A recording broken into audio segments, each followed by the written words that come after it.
welcome you to Paulson Stadium here in Statesboro, Georgia. Glad you could join us on this week's Southern Conference Game of the Week. No score. Georgia Southern in the blue in their first march of the afternoon. And Charles Bostic trying to get himself some running room as he, of course, is starting today. In case you did not hear, Kenny Robinson, the starting quarterback for Georgia Southern, is out with a deep thigh bruise, which turned into a blood clot after he got injured last week in the game. And he is out, and Charles Bostic now, in his 6th year of eligibility, is getting an opportunity to play. The Reebok starting lineup says Georgia Southern threatens here early. Again, Bostic, Russell, and Dawson, Mr. Dynamite, along with Wortham, great running backs. Rogers and Bing. Bing just caught a 46-yard pass. And these are the guys up front. Glover back in the lineup after missing a game last week, interrupting a 31 straight starting assignment for Glover, again on the front line for Georgia Southern. There is 2nd down and 11. Bostic on the option. He keeps it all away, heading for pay dirt, and he'll soar. So from 14 yards away, Charles Bostic takes it in, and you've just picked up the first score of the afternoon as Georgia Southern on homecoming afternoon have got on the board. Sam Smith along with Ben Ott. Ben, and the way they marched it down with the running game and set up the big pass, and now an easy one to step in here for Bostic. Charles Bostic doing it all on his own right here, Sam. Just taking it down, eluding one nice tackler and taking it in. Bostic's got a lot to prove. A 6-year senior coming back, filling in for Kenny Robinson. It's homecoming. He knows it's his last hurrah. He's going to do everything he can to keep that starting position when Kenny's well again. Left footer Eric Ming will make the extra point, as indicated by Rocky Good, our referee for this afternoon. And homecoming 95 is underway. Thanks for staying with us here. We're underway with Georgia Southern leading by 7. Welcome back, everybody, to Statesboro, Georgia, as Georgia Southern in their homecoming has jumped out to a 7-0 lead. And again, Charles Bostic entertaining and getting underway with a drive that took them from their own 18-yard line, and a big pass, Maurice Bing on the end of a 46-yard strike from Bostic to really set that play up. And then the running game going as, again, Furman gets ready to receive this kick, and they too have a great kick return man in Josh Cole. Cole's already returned 1 for a touchdown, 93 against the Citadel.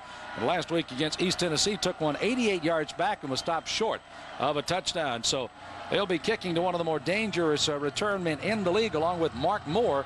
Back there is Ming. Line drives it, and it's going to go over the head of Moore and out of the back of the end zone.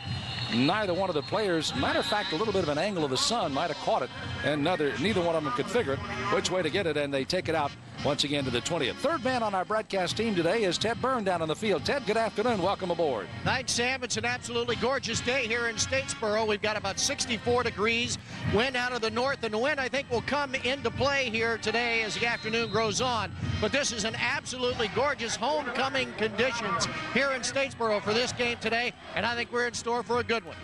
First time we've had Ted without having to wear his galoshes all over the field. Good day here today in Statesboro. Here's the first option. They give it off to Moore. Moore to the outside, and Furman crashes it ahead for a 12-yard gain, as Furman again felt they had to establish the running game really to kind of set up their passing game. And Mark Moore, a solid year this year, takes it out and gains 12 on the play. Mark Moore has 7 touchdowns on the ground, Sam. Right here you see him taking it off the right tackle, just running, doing what he does with his legs, what most good running backs do, and that's get extra yardage with their legs. He's gained over 671 yards coming into this game, scored 7 touchdowns. And when you've got McClarty, their main running back, is a guy with some great inside speed. More to the outside is one of the keys for this offense. Starting quarterback is one of the great names of the conference, Braniff Bonaventure, and they hand it off. And speaking of McClarty, there he goes. And I tell you what, the line of scrimmage at the moment, even though Georgia Southern has scored, right now belongs to Furman. The line of scrimmage is being owned by Furman, Sam, and you've seen two running backs, Mark Moore, Leo McCartney, going for both first downs in the last 2 runs. They are establishing the ground game in order to set up that passing attack led by Braniff Bonaventure. When Bonaventure does struggle, and he has been out 3 games because of injury, Philly Jones is very apt to come in, but Bonaventure so far staying on the ground and running the football. And again, they fake it to that first back through. Bonaventure takes a stick to the outside, and that's one of the areas you don't want to put your quarterback out there, particularly when he's been trouble with his shoulder problem all year long. Sure, and don't forget, Georgia Southern practices against an option offense every single day of the week. They know how to defend that. Taking a look at our Reebok starting lineup here for Furman on the offensive side. Bonaventure, McClarty, Moore, and Cole brought in an outstanding tight end. Harrison, the split receiver. Well, up front, they've got some guys blocking. As a matter of fact, Nutter and Sanders, their highest scoring on the grades. Here's Moore. He'll gain about 2 yards in the play. Middle of that line by Georgia Southern, clamping down. Derek Reeves, number 89, makes the stop. 6'3", 256. Came into the game with 44 tackles and 3 sacks. Yeah, Derek Reeves, Ed Thomas, Lee Brooks, those guys up front are going to have to do one big job today to drop down this Furman rushing attack. Our Reebok defensive front line and the linebackers, again, good speed in the linebackers, Tanner, Rogers, and Nybert. But Reeves, Hunt, Brooks, and Thomas, good rush. And the secondary, probably one of the best in the conference. And watch for Stockton. He, of course, is a fifth-year senior, outstanding academic All-American, and he knows how to play his position. Here's the handoff. McClarty. The ball's on the ground. Big scramble for it. Let's see who's come up with it.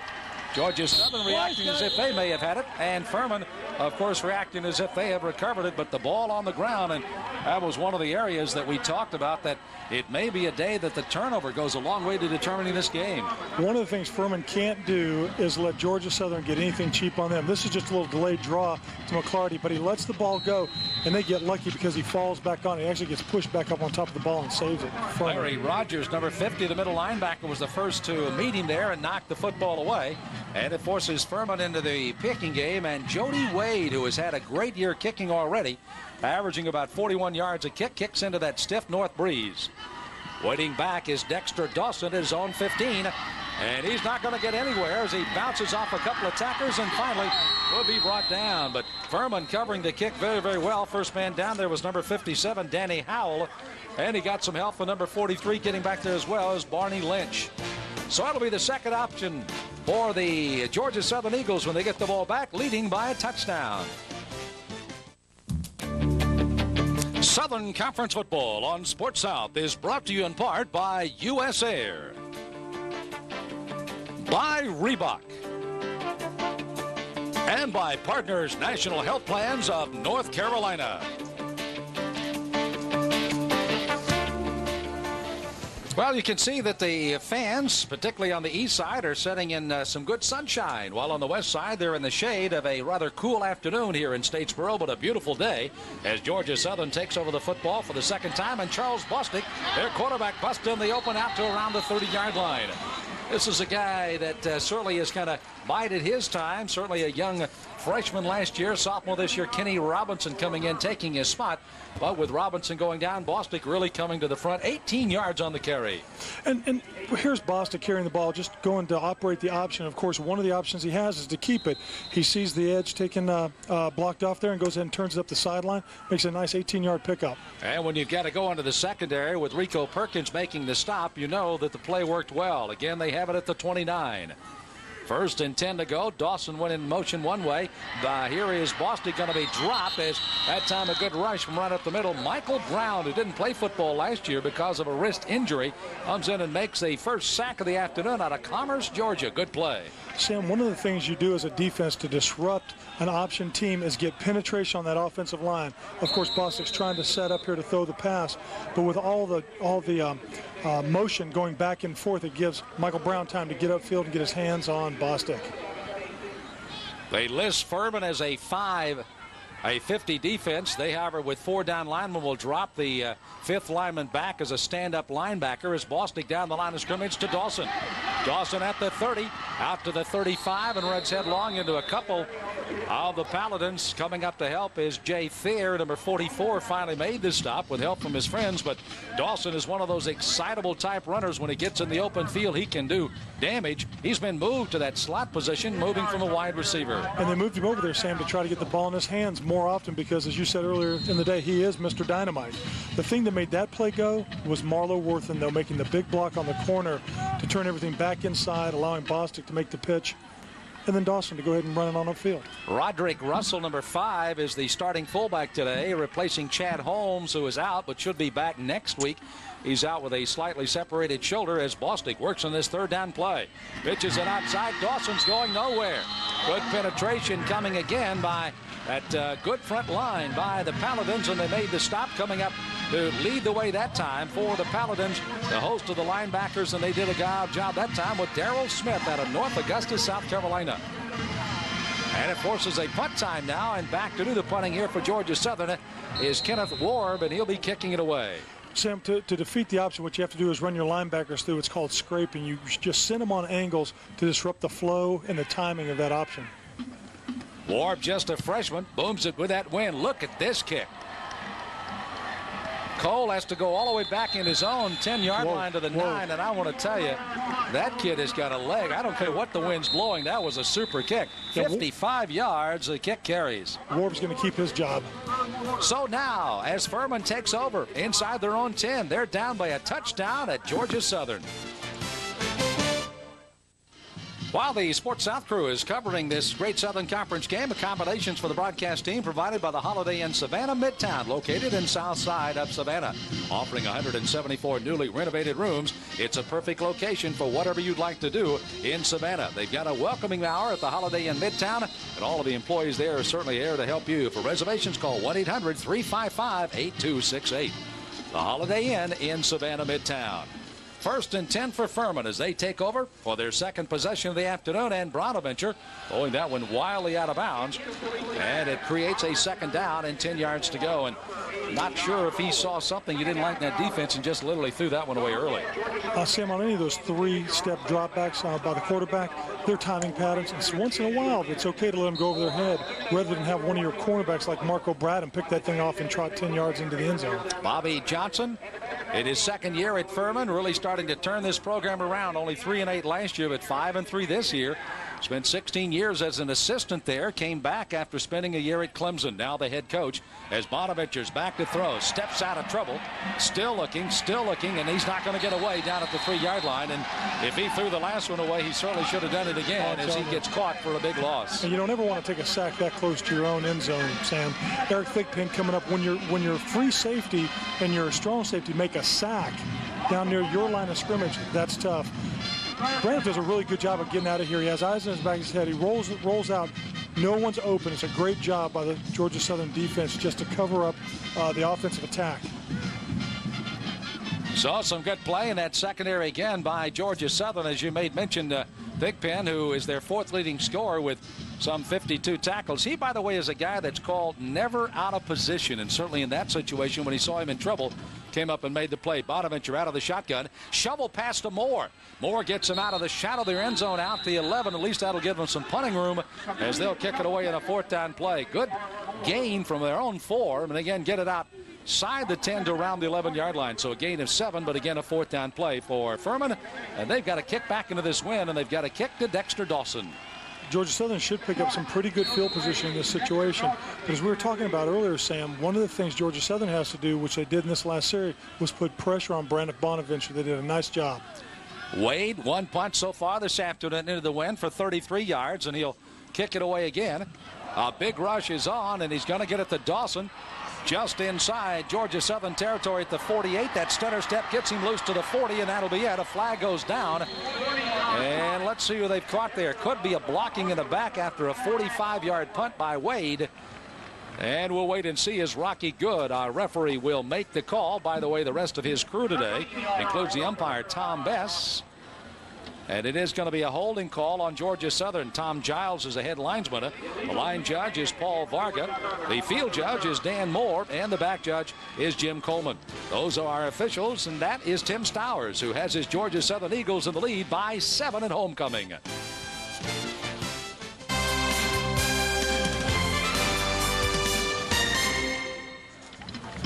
Bobby Johnson, who I mentioned, spent 16 years as an assistant at Furman. The only thing they did during that time there, they had, of course, 8 Southern Conference titles, one AA runner-up, and won the title in 1988 as he being the defensive coordinator.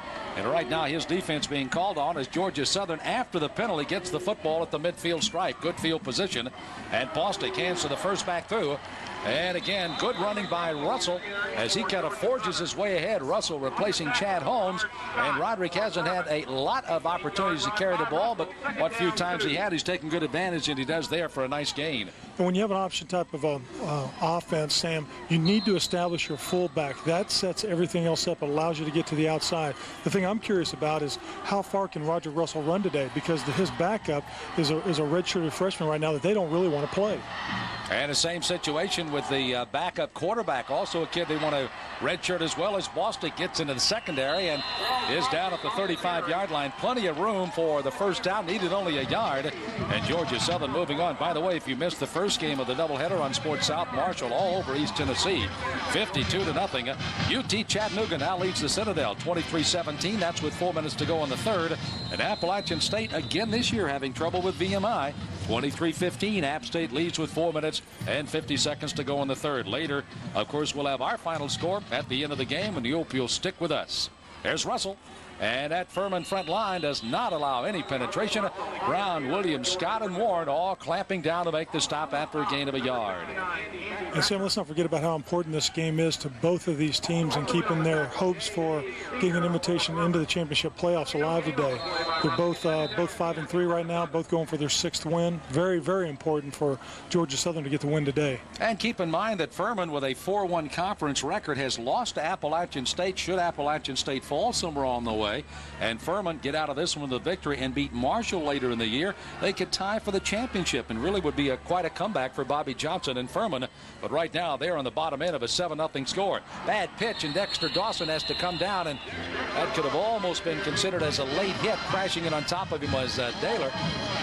But they ruled that, of course, he was already on his way down when Dexter Dawson was trying to get a hold of the football. Guys that wear number 64, they'll do that stuff sometimes. Was that? Yeah. I used to wear that number. That was it, huh? I thought they retired all of us across the country, didn't they? Actually, they're using it to wash trucks someplace. I got sure. You saw the bad pitch that time and never gave Dexter Dawson a chance to catch it in the open field. And you know, when he does catch it in the open field, what he's already done. They'll lose 4 yards in the play. 3rd down and 14. Out of the shotgun is Bostic. Bostic out of Thomasville, Georgia. Little action to the front line, no flags, stands in that pocket, now runs out of there, and from behind he got almost knocked down. And again, that man, number 64, Daler, comes in there again.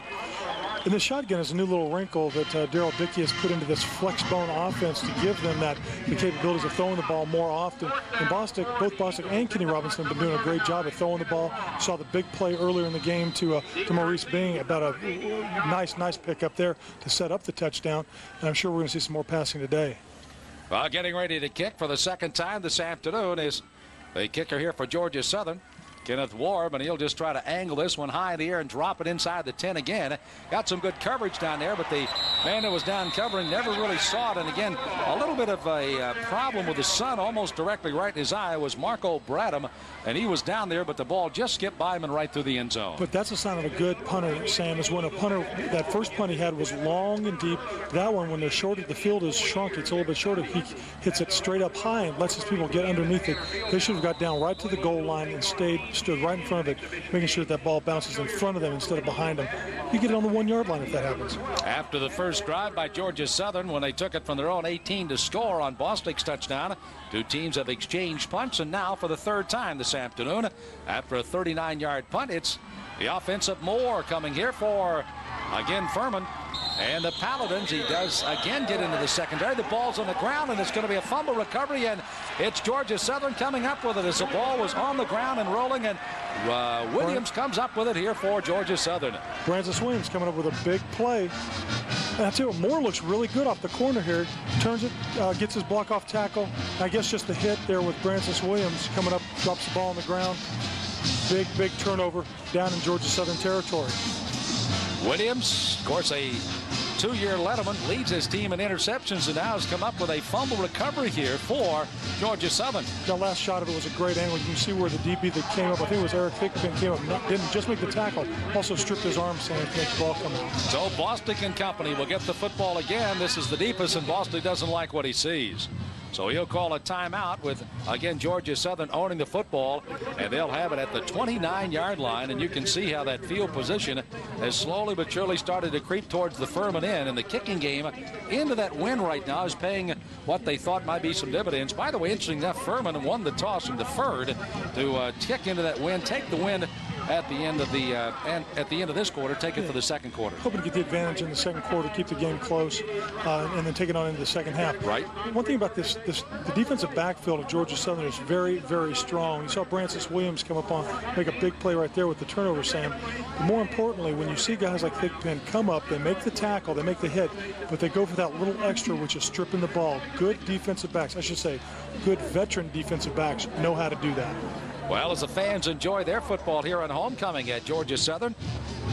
And we'd like to remind you while we've got a momentary break, while we have this moment, we want to remind you that the announcers for the game have been contracted and approved by Sports South and the Southern Conference. Any use, rebroadcast, or other transmission without the written consent of Sports South, Southern Conference, and Creative Productions is prohibited. By the way, a final score from the ACC: Clemson has defeated North Carolina 17-10. Maryland leads NC State 24-13, and Wake Forest is trailing Georgia Tech by a point, 24-23 late in the game.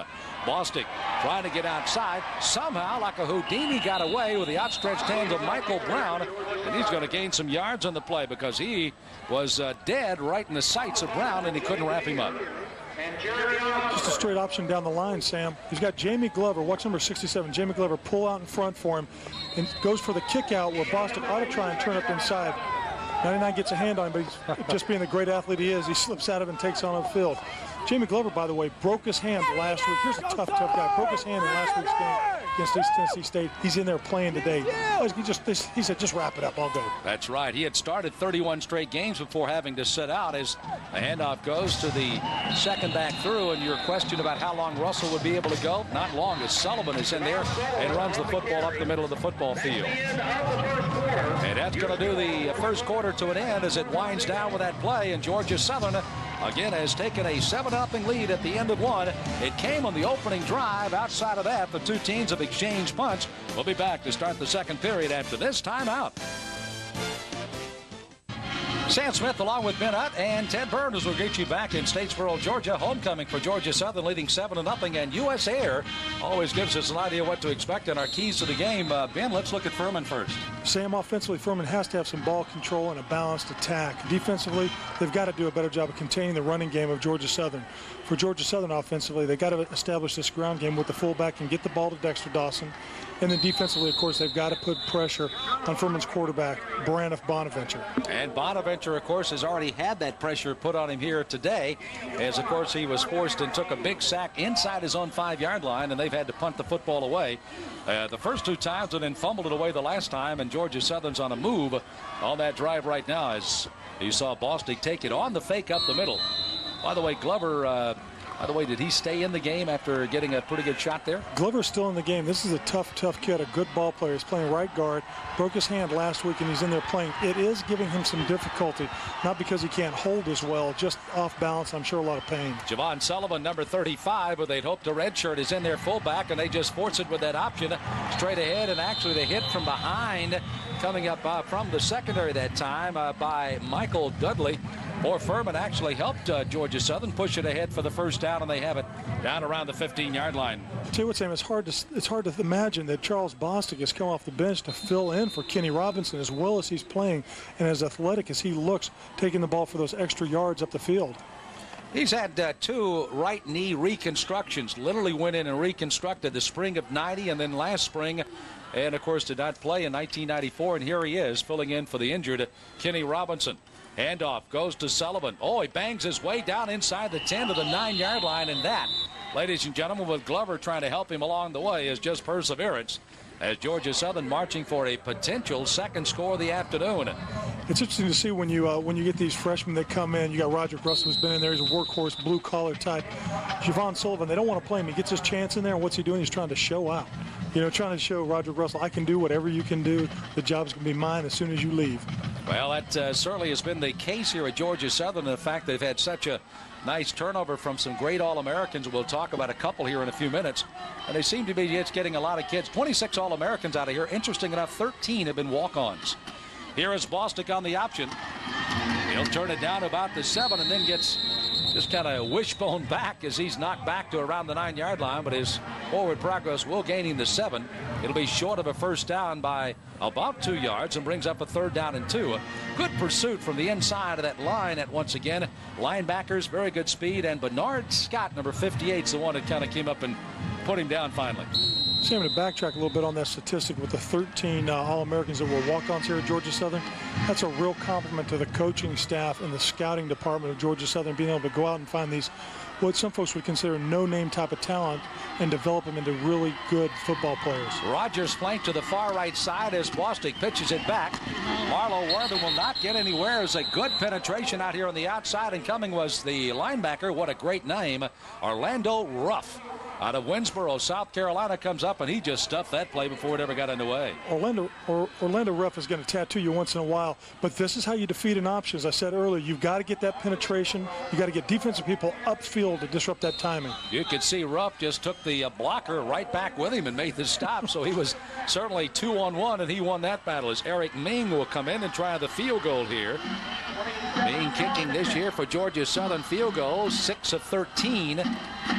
Snap is down, and he's going to hook that left footer, but it's going to be right over the right side, and it's good for the 3-pointer. So a field goal here as the second period has come to a start, and Georgia Southern again has taken a 10-0 lead. 11:43 to go before half. Well, a sun-drenched crowd here at Statesboro, Georgia. Again, heavy rains over the last 2 days, just drenching this place, but what a great drain system they have here at Paulson Stadium, and it's nice and dry down below. And of course, the temperatures hovering in the low 60s, probably down in the 50s, as Georgia Southern entertaining the homecoming crowd. 8 plays, 20 yards, didn't take them long. And of course, 4:02 to go. That for the 27-yard field goal. Finally, as Ming puts it in. Standing back deep for Furman, couple of good return men. Number 80, of course, is Josh Cole. On his left is Moore, and they will be kicking to Cole. He'll have to wait for it to come down, and does it the 3. Got it out to the 20 and is knocked off his feet finally out to the 29-yard line. Georgia Southern's number 29 coming in there, and that's Jonathan Richardson makes the stop. Downstairs to Ted Byrne. Ted? Thanks, guys. You know, the field is in excellent condition, but in May, it was nothing but mounds and mounds of dirt. Roger Edmond is here with me. It's his job at Georgia Southern to make this playing condition playable, and Roger, quite a task you guys undertook. It was. In May, we took all the grass off, brought in 800 tons of sand, retilled it, refluffed it, regraded it, and now we have a second beautiful field. First one we had was awesome, and this is even better. You guys actually played a game back in 1989, the night that Hugo came through in September of that year. Yeah, we had almost 8.5 inches of rain in less than 3.5 hours, and until late in the game, the field never puddled. You ask any of these players, they love this playing surface. Even the visiting teams from the Southern Conference love coming in here and playing. Roger, congratulations. And how long did it take you to get the thing to where you could actually play on it? About 2.5 months from the time we sprigged it. All right, there you go. Thanks, Roger. All right, guys, back upstairs to you. By the way, have you got your backyard finished yet? You know what? I was just going to say, if Roger's not doing anything, I'm having a problem with some velvet leaf and cocklebur. Tell him to come on up. By the way, this is Michael Dooley, who was shaken up. You see him working hard on that right leg as, again, he was injured on the run back by Cole, and there is some concern as they may have to literally carrying him off as one of their fine linebackers. Michael is one of the guys that used in a backup role, and Bobby Johnson, you can see the concern from across the way. And he's started to try to rebuild this program again. And interesting enough, if they come up and do indeed get their 6th win, they'll ensure themselves of their winning season. They missed it for the first time since 1980 last year when they went only the 3-8 season at Furman. So great history down at Furman. He was part of it as an assistant, and now the head coach rebuilding again. Interesting you bring that up, Sam, because we're talking about, hey, they're on a little bit of a roll here at Furman, that is, with 5 wins now. Actually, that's normal for Furman. But it's such a turnaround from what was going on last year at Furman that it really is getting things back on the right track as opposed to starting a whole new tradition. You know, the Southern Conference, just looking back at national titles, we've mentioned Georgia Southern has won 3. And, of course, in 1990, the first year that Tim Stires took over for Irk Russell, he won the national title. And Furman, of course, won that title in 1988, defeating Georgia Southern. So these two clubs are certainly two of those that have had great success in the 1AA, including Marshall, of course. I guess the first 6 times they met, I guess 2 of those times were national championship games. They were. 1985, of course, it turned out to be a win by Georgia Southern, 44-42, won on the last play.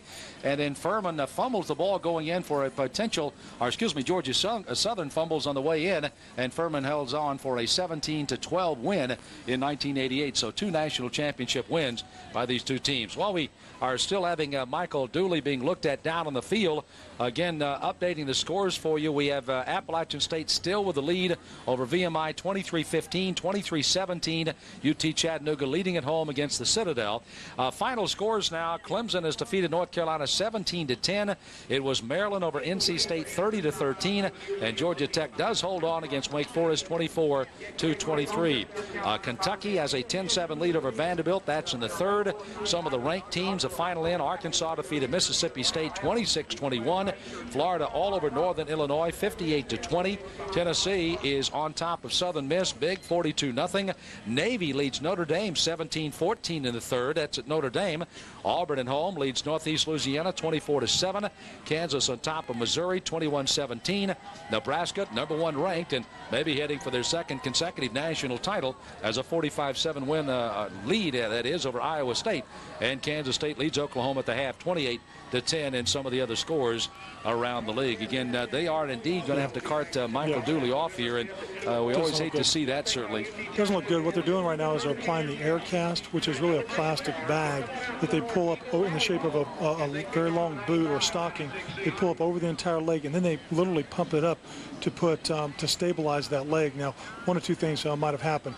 Ankle or knee could be broken and possibly torn ligaments, but whatever it is, they want to stabilize this, and it's bad enough to go ahead and bring the stretcher out and take him off on that. Bobby Johnson, who has seen his share of outstanding players, and one of the things in the conversation with him this week was the fact, he said, Sam, one of the things we've had is certainly a great chain of outstanding athletes, and on top of that, great student athletes. And he said that all of my players this year I'm very, very proud of. Let's go downstairs and see if Ted has an update for us. Ted? Ben, indeed, you're right. They did put the air cast on him, and it looks to be right above that right ankle. I don't think it's a knee. Appears to be right above that right ankle, and they're going to have to get a cart and try to get Mr. Dooley off the field here. He's in a great deal of pain, but they have immobilized that ankle now to where they can get him to hospital and an x-ray machine, take a look at it. But it appears to be right above that right ankle, and it's a tough break for Furman and certainly for Michael Dooley. Back upstairs to you guys. Ted, one question I've got for you. You've kind of been roaming that Georgia Southern sideline, and of course they've got a 10-0 lead, and do they really kind of have that feeling that this is a really important game for them, and the fact they lose today, they really don't have any conceivable chance of making the playoffs? Yeah, you're absolutely right, Sam, and it is kind of all or nothing at all, and the mood is kind of businesslike, very reserved, not a lot of rah-rah stuff. In the defensive huddle a few minutes ago, they were talking about pursuing, finding the ball, then pursuing it. If they missed a tackle, to get back up and continue to pursue, look for the ball, constantly be looking for the ball. Those were the things that the defensive coaches upstairs in the booth were watching and seeing, that the kick coverage team, they had to be able to look for the ball, but the sun did play a part in that, as it kind of blinded them a little bit as it's coming down and really in their eyes now. So they couldn't see the ball on that great punt that happened. But then in pursuing on defense, they have to find the ball, pursue, and continue to keep after it. And that was basically the theme behind that defensive huddle. Back upstairs to you. Thank you, Ted. You see Michael Dooley, again a 6'1", 220 junior from Toccoa, Georgia. Stevens County High School being taken out of here, and you can see not only the tears of pain, but I know the tears of disappointment of knowing full well that this injury ends his season more than likely. And, of course, anytime you get any kind of injury, it's almost a, well, will I be able to play and play again? You hate to see that happen. Well, it's going to be a 1st and 10 for Furman, and keep in mind with a cool, cold afternoon, a lot of athletes standing around cooling down, and have to be very careful as Bonaventure swings it to the outside. He gets it out to Bing. Gets it out on the far side, and let me correct it here. That's Broughton. That's a big tight end. And again, that's one of the guys they really wanted to try to get the ball to. Maybe not in that situation, but particularly over the middle, I think. I tell you what, Sam, this might be one of the sweetest tight ends in the Southern Conference. He's big, he's fast, he's got great hands. If there's any knock on Luther Broughton, it's probably that he could do a little bit better in the blocking area, but he can catch the ball and he can run with it. Last game these two teams play, you saw the score, a 31-26 win by Georgia Southern. They won the last 3 and are 4-1 up in the series. This is Moore in the secondary, and I don't know if you noticed just as he was going down, but he lapped that other arm on top of the ball. This time not to let it get away. He'd fumbled the ball. The last time he had a good gain out of the backfield. A nice little 14-yard run there by Mark Moore. You've got to give some credit to his offensive line. Look at that hole between the right guard and right tackle. Greg Sanders and Brian Nutter just opening up. And, yeah, you're right. He covered up the ball. I'm sure one of the coaches said next time you're through there and you get into open space, make sure it's covered. Great academic All-American Rob Stockton comes up to make the stop for Georgia Southern. 1st and 10 for Furman. Bonaventure back to throw. Got a man open on the near side. A great catch going in the air that time by Jody Wade, their punter. The wide receiver out of Waycross, Georgia. He's 6 feet and he used all of it going up in a crowd to make a great catch for Furman. Unbelievable. A fantastic catch. Brandon Bonaventure setting up nice protection by his offensive line. Turns over the top, sends it out. I think that might have been Josh Cole who ends up coming down with it. Nice pickup. And indeed, you are right. It was Josh Cole, and it's one of their great return people. Wade is also one of their wide receivers, wearing 88, and Cole, of course, is number 80. Bonaventure with a 1st and 10. They've got the ball at the 40-yard line. And, of course, after a field goal by Georgia Southern, they trail 10-0, and now they try to work their running game up the middle. And Brandon Culpepper out of Athens, Georgia, comes in. This is a transfer from Vanderbilt, now in his senior year. He's had only 25 rushes of the football all year long, and just slightly over 100 yards, gains a nice 3 or 4 on that little slash. Brandon Bonaventure definitely saw something there on the offensive line he liked. As you saw him get up over the center, he put his right hand behind his back and made a little signal, making an audible at the line of scrimmage. Gave the nice handoff to the fullback up the middle. Broaden the tight end, split to the left side. They give it off to Moore. Moore kind of stutter steps and jitterbugs his way down inside the 35 to the 34-yard line. And again, coming up, good support by that linebacking core again by Georgia Southern as they make the stop after only about a 3-yard gain. Lee Brooks, the down lineman, was the one that got his first hand on him, though. And Lee's an exciting player, a junior. He's got 50 tackles right now, 2 sacks. He's caused a fumble, got a fumble recovery. He does just about everything. Actually scored a touchdown versus South Carolina State earlier in the year, too. By the way, Brooks 44 and Hunt number 37, down lineman for Georgia Southern. Normally, of course, you see that in other positions defensively. Here's Bonaventure rolling as he turns the corner right in the waiting arms over there of Edward Thomas, number 97. But he'll gain about 2 or 3 yards. Brings up now a decision time here for Bobby Johnson on a 4th down play. And it appears that he is going to go ahead and, I believe, going to go for it here. He is. He brings Bonaventure right back out. So a 4th down and short yard situation here for Furman, and they trail by 10. I think that's a good call, Sam, for 2 reasons. One, you got to have this 1st down because you need to keep ball control. Secondly, it's going to give your offense a lot of confidence if they do indeed convert. They are 66% on 4th down conversions. And you can add another little percentage mark on that one as they power it inside. McClarty gets the call. And the youngster, a senior out of College Park in Georgia, makes the carry. 1st down for Furman. And that's always one of those very positive moves in the fact that anytime you can go in on a crunch situation, I don't care if it's a foot or 3 yards, when you can make it, it really adds a great deal of momentum to you. Yeah, this is all mano a mano. This is just up the gut. Who wants it worse, offense or defense? In this instance, Furman comes up big with the 1st down. I think you mentioned 48% on the conversion. That is best in the conference, so yeah, they really have a 66.7% on the 4th down conversions. Very, very good percentage. Here the flare, they swing it to the outside. That's Harrison catching it, also out of Thomasville, Georgia. Makes the catch. Matter of fact, he played for Thomasville the same time that Charles Bostic was coming down through there. On the conversion percentages, that's something the coaches look at also. What's the down and distance? What's the situation? How good are we statistically in this particular situation? And do we need a little boost, a little adrenaline, a little emotional pickup? Definitely gave it to Furman. 2nd down, short yardage for Furman. They've got it at the 19-yard line. Shift on the front line, still staying in their 4-3 for Georgia Southern as Bonaventure pitches it back to Moore. Moore turns the corner.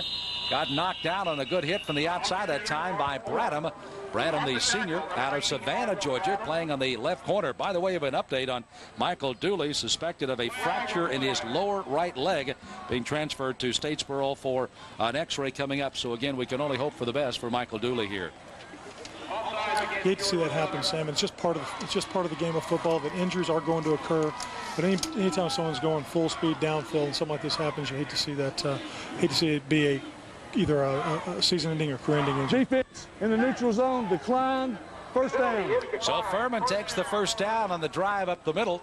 And they'll have the football down at the 14, make it the 13-yard line. So Furman has put together a pretty good drive after having a little steam taken out with one of their teammates down and having to literally be carried out of here. Good emotion here, and then going for the fourth down to keep the drive alive as Bonaventure stacks the running backs behind him. What we're talking about that is one of the U.S. Air keys to the game, about being a balanced offense. Throwing the ball a little bit, running the ball a little bit. They're doing a nice job, and they're holding it. They got a nice first down with the encroachment penalty. McClarty not going very far that time as they got good help.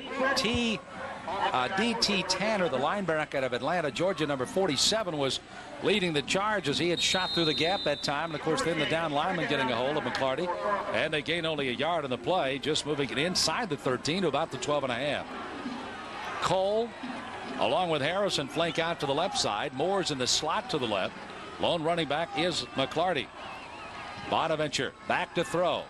Good pocket this time over the middle. Knocked down right at the goal line. And right there is Rob Stockton as he's making, of course, his 44th consecutive start. And he's come up with a big play right at the goal line as, again, Bonaventure had plenty of time to throw the football. Nice protection by Bonaventure's offensive line, but I think Rob Stockton came up with a nice little play of his own. I think there might be some unintentional pass interference here right at the goal line. I tell you what, it was close, very, very close. So it brings up now a third down, and still they need about 9.5 yards for the first down. By the way, limping out of there, I noticed that Lee Drake out of Jacksonville, Florida, their left tackle, has gone out, and Mark Foster, number 73, has had to replace him. Bonaventure swings it on the inside, goes to Harrison, and he is nailed. Just as he got a hold of the football, Lee Brooks laid him low, and it'll bring up the fourth down, and they'll bring out the kick unit here for the field goal try. Well, Sam, that was when you talk about sending someone across the middle, unbelievable. And you were talking about Lee Brooks wearing number 44 down there. He looked like a nice linebacker standing up right there making the stick. Well, he did indeed. By the way, this Georgia Southern, as far as their big special teams are concerned, special teams have blocked 14 kicks over the last 2.5 years. Well, Georgia Southern, including one this year. And right now, Furman did not have enough people on the field, nor were they ready to get this kick off. And they have called a timeout, stopping the clock at 5:48. And right now, Georgia Southern leads it 10-0. Welcome back to Paulson Stadium, where we'd like to once again thank Reebok, the official shoe of the Southern Conference, as they are great support and involvement in the Southern Conference here at Georgia Southern, Furman, and all the other schools. All-American Jim Rector will try a 32-yard field goal. He's been in trouble with a stress fracture of his left leg, which is his plant foot, and he has not had the year that, of course, he has had in the past, as he'll be trying this 32-yarder. And, of course, would try to get Furman on the board. Good snap. He line drives it up, and it is good. He could have probably got that one in from about 45 to 50 yards away as he drilled it away, but at least Furman's on the board here. He had another 20 yards behind that one. It's a 10-3 game now. Furman pulling within a touchdown of Georgia Southern at homecoming. Well, Georgia Southern trying to get their defense squared away here as they try to talk with one another's down on the sideline after giving up a field goal, but at least they bent but did not break as Furman at least gets on the board down with a score up 10-3 here as Georgia Southern celebrates their homecoming. Furman, of course, will be kicking off. They'll have the wind at their back as, again, what was it, Tommy Macon? Defensive coach. And one thing about coaches, Sam, is they're never happy. No matter how well you do. You save a touchdown and you give up 3 points, that's still not good enough, you know? You can ask Charlie Lyle. Yeah. He's the associate commissioner of the Southern Conference, and our boss, as he kind of tells us where to go. You know, he's been telling us where to go a lot. A lot lately, hasn't he? Here's the scoring drive, 13 plays, 61 yards, 5:59. And again, Jim Rector, 32 yards, All-American. As again, not All-American numbers this year. He is not kicking off either, as David Burton has been put in that role simply because Rector can't plant with that foot. And maybe he ought to come back because Burton just sends it to the near side and a very short kick. Picking it up, and this is going to be Russell.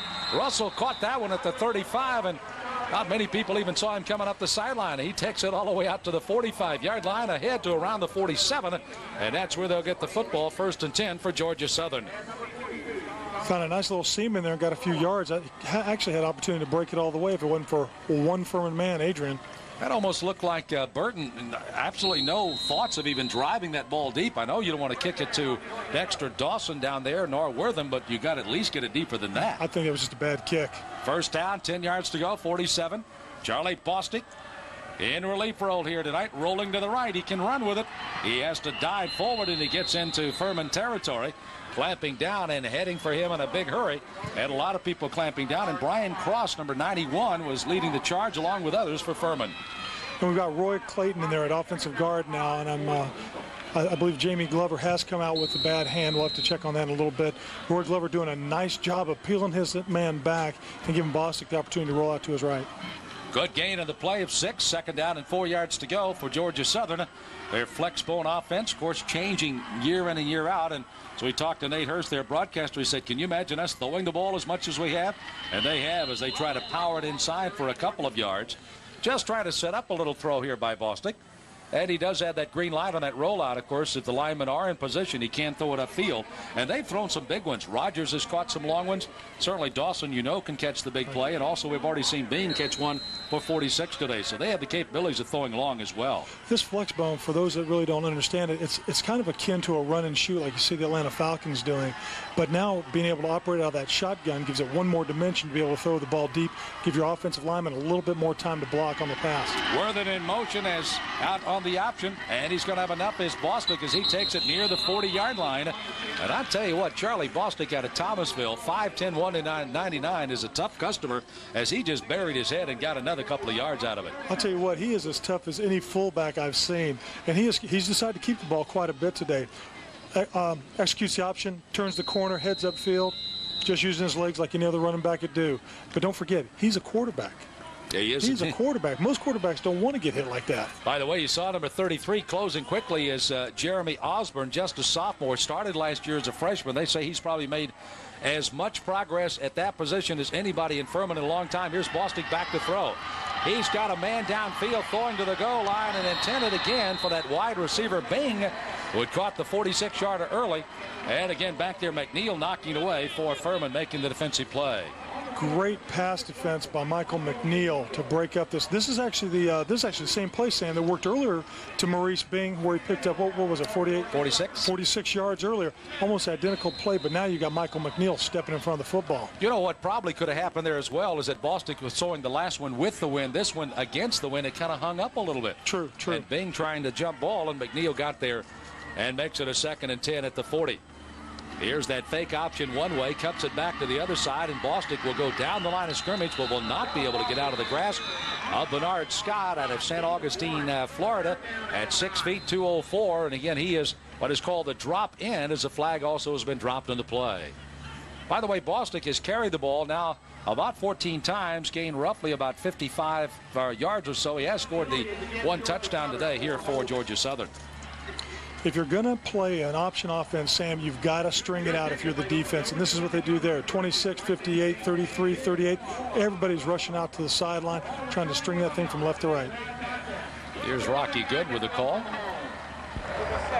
Holding on the defense, on the offense, holding on the offense. Still be 2nd down, 10 yards from the spot. Rocky forgot his cue cards as he walked out there. Tim Stowers again under a little pressure, quite obviously, here at 5-3. They're not used to losing here at Georgia Southern. As a matter of fact, he, in his 6th year with a 46-22 record, replaced the legend, Irk Russell, who still does more television advertising than you and I ever thought about. As Irk, of course, with a lot of those national championship rings on his finger, and the man that helped him offensive line and offensive coordinator is right now Tim Stowers, who's their head football coach now. But they desperately need to get a victory today to keep their hopes alive of getting the playoff. Bostic in the shotgun, swings it out, comes out to Rogers. There's a fumble, and it's going to be Furman's football, and they've got it at the 43-yard line as they recover a fumble after it's hit. And I believe off the bottom was Michael Brown, number 99. What goes around comes around, Sam, and they picked up a nice one from Furman earlier, and Andre Rogers gave it back on that particular play. You know, we were talking to people at Furman as we watch this again, and one of the reasons they say they have improved is that kind of action, that swarming defense. Only brought 2 starters back from a very poor defense last year, and they've replaced them with some very good athletes here. This is almost like a three-step screen pass, if you will, Sam, where the offensive line is trying to get out there and give him some protection, but he is hit by a swarm, as you say, Furman Paladins. And the man that created that fumble was Bernard Scott, again, number 58, who is establishing himself as a potential player of this game. And certainly US Air will be happy to hand out a nice award for him, and he, of course, has the opportunity to get that award. Again, you take a look at Mark Moore, who is having a little trouble now after getting off to a great start. He's busted a couple here, but that defensive line has really paid him dividends here today. The other way. And a little trouble in the backfield. I can't really say it's from the grass and all the rain that's been here the last couple of days, because I haven't seen anybody else have much problem with the footing. McClarty, they fake to him the first back through. They pitch to Moore. He can't handle it, but does get back on his own fumble. And Georgia Southern celebrating a bit, but I believe Moore got it that time. Bonaventure looking to the far sideline, really kind of talking to Bobby Lamb, who's the passing coordinator, and of course down on the field with the offense. The offensive coordinator, Tim Sorrells, is here in the booth for Furman. This is called pitch relationship. You've got the quarterback and the running back who's going to receive the pitch have got to keep certain distance between each other. When Brandon Bonaventure lets this go, it's a little bit behind Mark Moore. He has a trouble finding the handle on it and lays it on the ground. He's lucky, though, because he landed back on it. Third down, 7 yards to go for Furman out of the shotgun for Bonaventure. Looking to throw to the near sideline, coming back and catching the ball. And he'll have it down to the 34-yard line, and that'll be very close to a first down. And getting up off the bottom of that pile and coming out of there again is going to be Josh Cole out of Dalton, Georgia. Josh comes in, of course, having caught 3 touchdown passes and just a shade under 300 yards receiving, and makes another couple of good catches this afternoon. He's coming up with big critical passes, too. Big plays. By the way, 2 final scores in from the Southern Conference. Look at these scores today.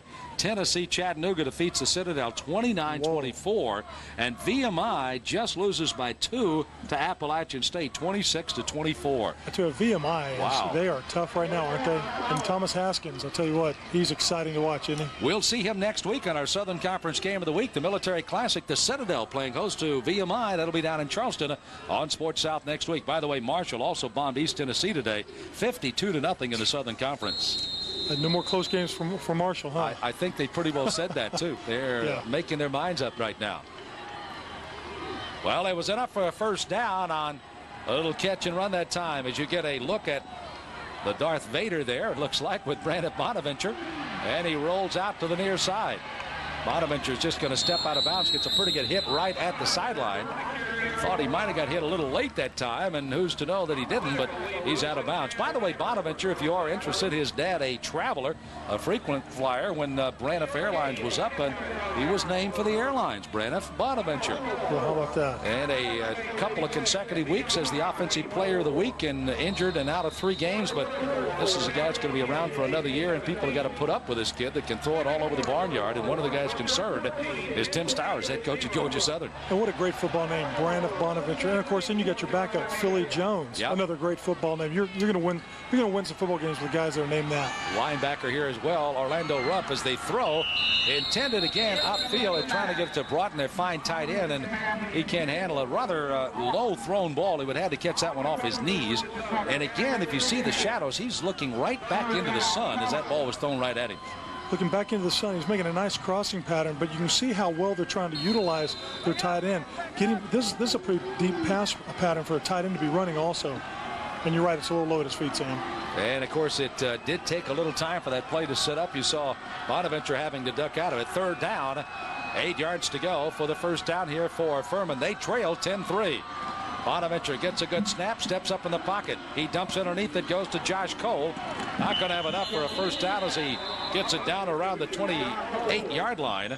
And that'll bring up a 4th down play. And it will be, if all of this stands up, the opportunity of Furman once again to bring out their All-American Jim Rector to try another field goal. I don't think it's close enough for them to go on any 4th down plays right now. I think they'll set this 4th and long out. I don't care how good their 4th down conversion percentage is. You see the time winding right down towards the end of the half, and we've got an exciting halftime for you. Ted Byrne will be introducing and interviewing some very special guests. We'll be having highlights and statistics of the first game, but even though it's only a 10-3 game, we've already had some big plays made made in this game already. Several players stepping up as the timeout has been called as they discuss it right now. It gives us time to pass on some other scores for you. We were looking for a final in the SEC, and it is in. Vanderbilt has defeated Kentucky 14-10 today. So Vandy gets a big win. And I think I gave you the other scores in the ACC that Clemson, along with Maryland and Georgia Tech, were winners in the ACC for today. Other finals with the top 25 teams. Arkansas, a winner over Mississippi State, 26-21. Florida has bombed Northern Illinois, 58-20. And Tennessee, a final is in now, 42-0 over Southern Miss. And I think it was 42-0 after about the first quarter and a half. So they didn't score anymore, and a lot of players probably did not play the rest of that game. Or went home. Or went home. You can see the crowd this side on the west side of the stadium here at Paulson Stadium are all bundled up as the temperature starts to fall. By the way, at Paulson all time, you don't come in here and win very often. 76-7. Georgia Southern goes on to win here and then beats VMI here. They would join something like 6 other teams who have gone undefeated in this Hallett Hall during a single season, including a couple of their national championship years. Interesting enough, last time they won it in 90, they did lose a home game here. They did lose a home game. They started 1-3 and went on to win the national title. Yeah. Unusual. All right, Bonaventure, they are going for it on a 4th down play. He's looking for the pass, has to run out of the pocket. He's going to have to run for it now. A foot race to the sideline, and he goes to the chain and is banged out of bounds on the near sideline, but it looked like he did get enough for the first down, and the officials will unstack and see exactly where he is. It was a foot race. Huey Hunt was chasing him down, and I believe he's going to make it. That is a gutsy call by Bobby Johnson to go. I mean, I understand when it's 4th and short, 4th and 1, 4th and 2, but I tell you, and it looks like he got the first. Tough play here by Bonaventure.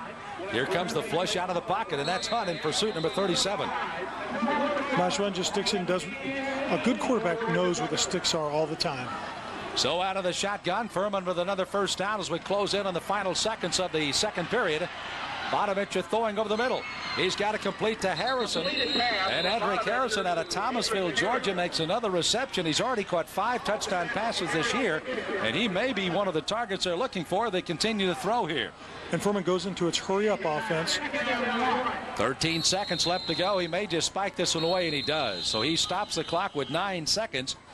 And basically at the range where they are right now at 13, it does give them some range to work in there. Sometimes you can get a little too close to try to run some pass patterns, but now they have some room, and with the clock stopped, they have only 9 seconds. Get a couple of plays off, I assume. You'll be able to get at least one offensive play off as long as he doesn't get flushed out and he scrambles too long. And then try the field goal. And then try the field goal if it doesn't work. And I can guarantee you right now, they're not going for the first down. They're going for the touchdown.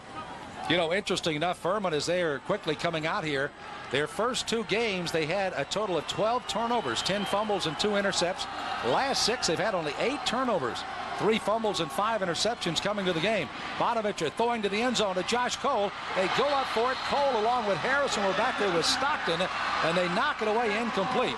So now it's going to come up with only 4 seconds left to go, and they will bring out the field goal trying team. That was a jump ball in the end zone that neither one of the guys could come up with there. And typically, Sam, you'll run your 2 receivers, one in front of the other, so in case one tips it, the other one can get it. Right. In this instance, they're both fighting for the ball. Well, of course, you had seen they had beaten Williams and Stockton both. They were behind both of them, and they literally out-wrestled each other for it. As Jim Rector comes on, they'll get a spot at the 21, a 31-yard try for the field goal here. He hit from 32 in his last try. Snap is down, kick is up, and again he drives it hard through the uprights for a 31-yard field goal try by Rector as the clock winds down to end the first half. So even though Furman has had trouble getting a touchdown in the end zone, they do trail it here at halftime by only the score of 10-6. So another field goal by Jim Rector, and Furman again by the score of 10-6. Interesting game in the fact that Furman had to do several things. Obviously, Georgia Southern, and with only 4 points separating both teams, a couple adjustments here. We should have a great second half, I think. Furman's rolled the dice a couple of times on 4th and short and 4th and long to keep their drive aligned to bring it into score. So, yeah, I think we're going to have an exciting second half, especially when you think about the ramifications with regards to Georgia Southern having to stay alive, having to get this win to stay in competition for a playoff berth. Well, we do have, I believe, Bobby Johnson, who is working his way towards our cameras right now with Ted Byrne, as again his team trails by 4. Let's go downstairs to Ted. Ted? Coach, a lot of confidence in your offense going for that 4th down with about 8 minutes to go in the half, and the offense seems to be answering the call. Well, we try to get something going there. We didn't want to give up the football and give their offense a chance to control it on us. So, we do have some confidence in our offense and think we can move the ball. And the kicking seems to be coming into effect here, both with punting and, of course, with the field goals. Kicking game is always important. They've run some punts back, in history, so we got to be very careful there. We can't give them the ball in easy scoring position, so that's really crucial. All right, Coach, thanks very much. Coach Bobby Johnson, and we got a great one here at halftime, guys. Back up to you. Thank you, Ted. Interesting enough, both teams have fumbled the football away, and both have resulted in field goals. But again, Georgia Southern with that opening touchdown drive has the difference, 10-6 here at halftime. We're back in a moment. Welcome back to homecoming 1995 here at Georgia Southern, and the Eagles right now enjoying a 10-6 halftime lead, but it has been anything but easy today, as of course all of the celebrities, not only the homecoming queen, but all of the other dignitaries that have come back to homecoming. And boy, I was very interested to note that the attendance here at Georgia Southern has doubled over the last few years, from 7,000 to 14,000. A lot of alumni coming back. We're at halftime. Let's take a look at some of our halftime numbers and the highlights of the game. And there have been a few early on, and in particular, a play just before we got on the air. This is Boston going to Bing, and this set up that first touchdown. Sam, we were talking earlier that Georgia Southern's now throwing the ball a lot more than they used to. Here's a great-looking 46-yard pass play to Maurice Bing to set up the next play, which is Bostic's touchdown. By the way, he couldn't cover that pass much better than they did. No, he laid it right on the money. And here's Bostic just carrying it out, operating his option and taking it in, doing all the work of himself. That's the only touchdown of the game so far. Eric Ming would later hit a field goal here, the left footer for Georgia Southern. That gave them their 10 points and thus the lead. Jim Rector, a couple of 31-yard field goals for Furman, and that's where we stand at 10-6 right now. Some of the numbers all brought to you by US Air here at halftime. Rushing yardage, as expected, Georgia Southern on the ground, and a little bit of a balance by Furman right now, 150 to 141 for their balance attack. Still a very, very balanced game. You see one turnover each. Both those turnovers set up field goals earlier in the game, so we'll see if they try to eliminate that in the second half and how things go. It's always interesting, Ben, as we take a look at Furman coming out. They will be followed up by the homestanding Eagles of Georgia Southern. And, of course, the celebration going on by the fraternities and sororities, all kinds of competition going on all over campus. And, by the way, we are probably not through with the tailgate parties after this is over, I don't think, are we? This is homecoming. If you've ever been to a college homecoming game, there's a lot of parties that go on before the game, during the game, and, of course, way, way after the game. Back to my train of thought here. Again, the adjustments coming out of the locker room. And, again, both the coaches, you see Bobby Johnson there. And, of course, Tim Stower is also getting ready to bring his club back out. And it'll be interesting to see what kind of adjustments they make. Let's find out if Tim has anything for us. Here's Ted Byrne. Ted?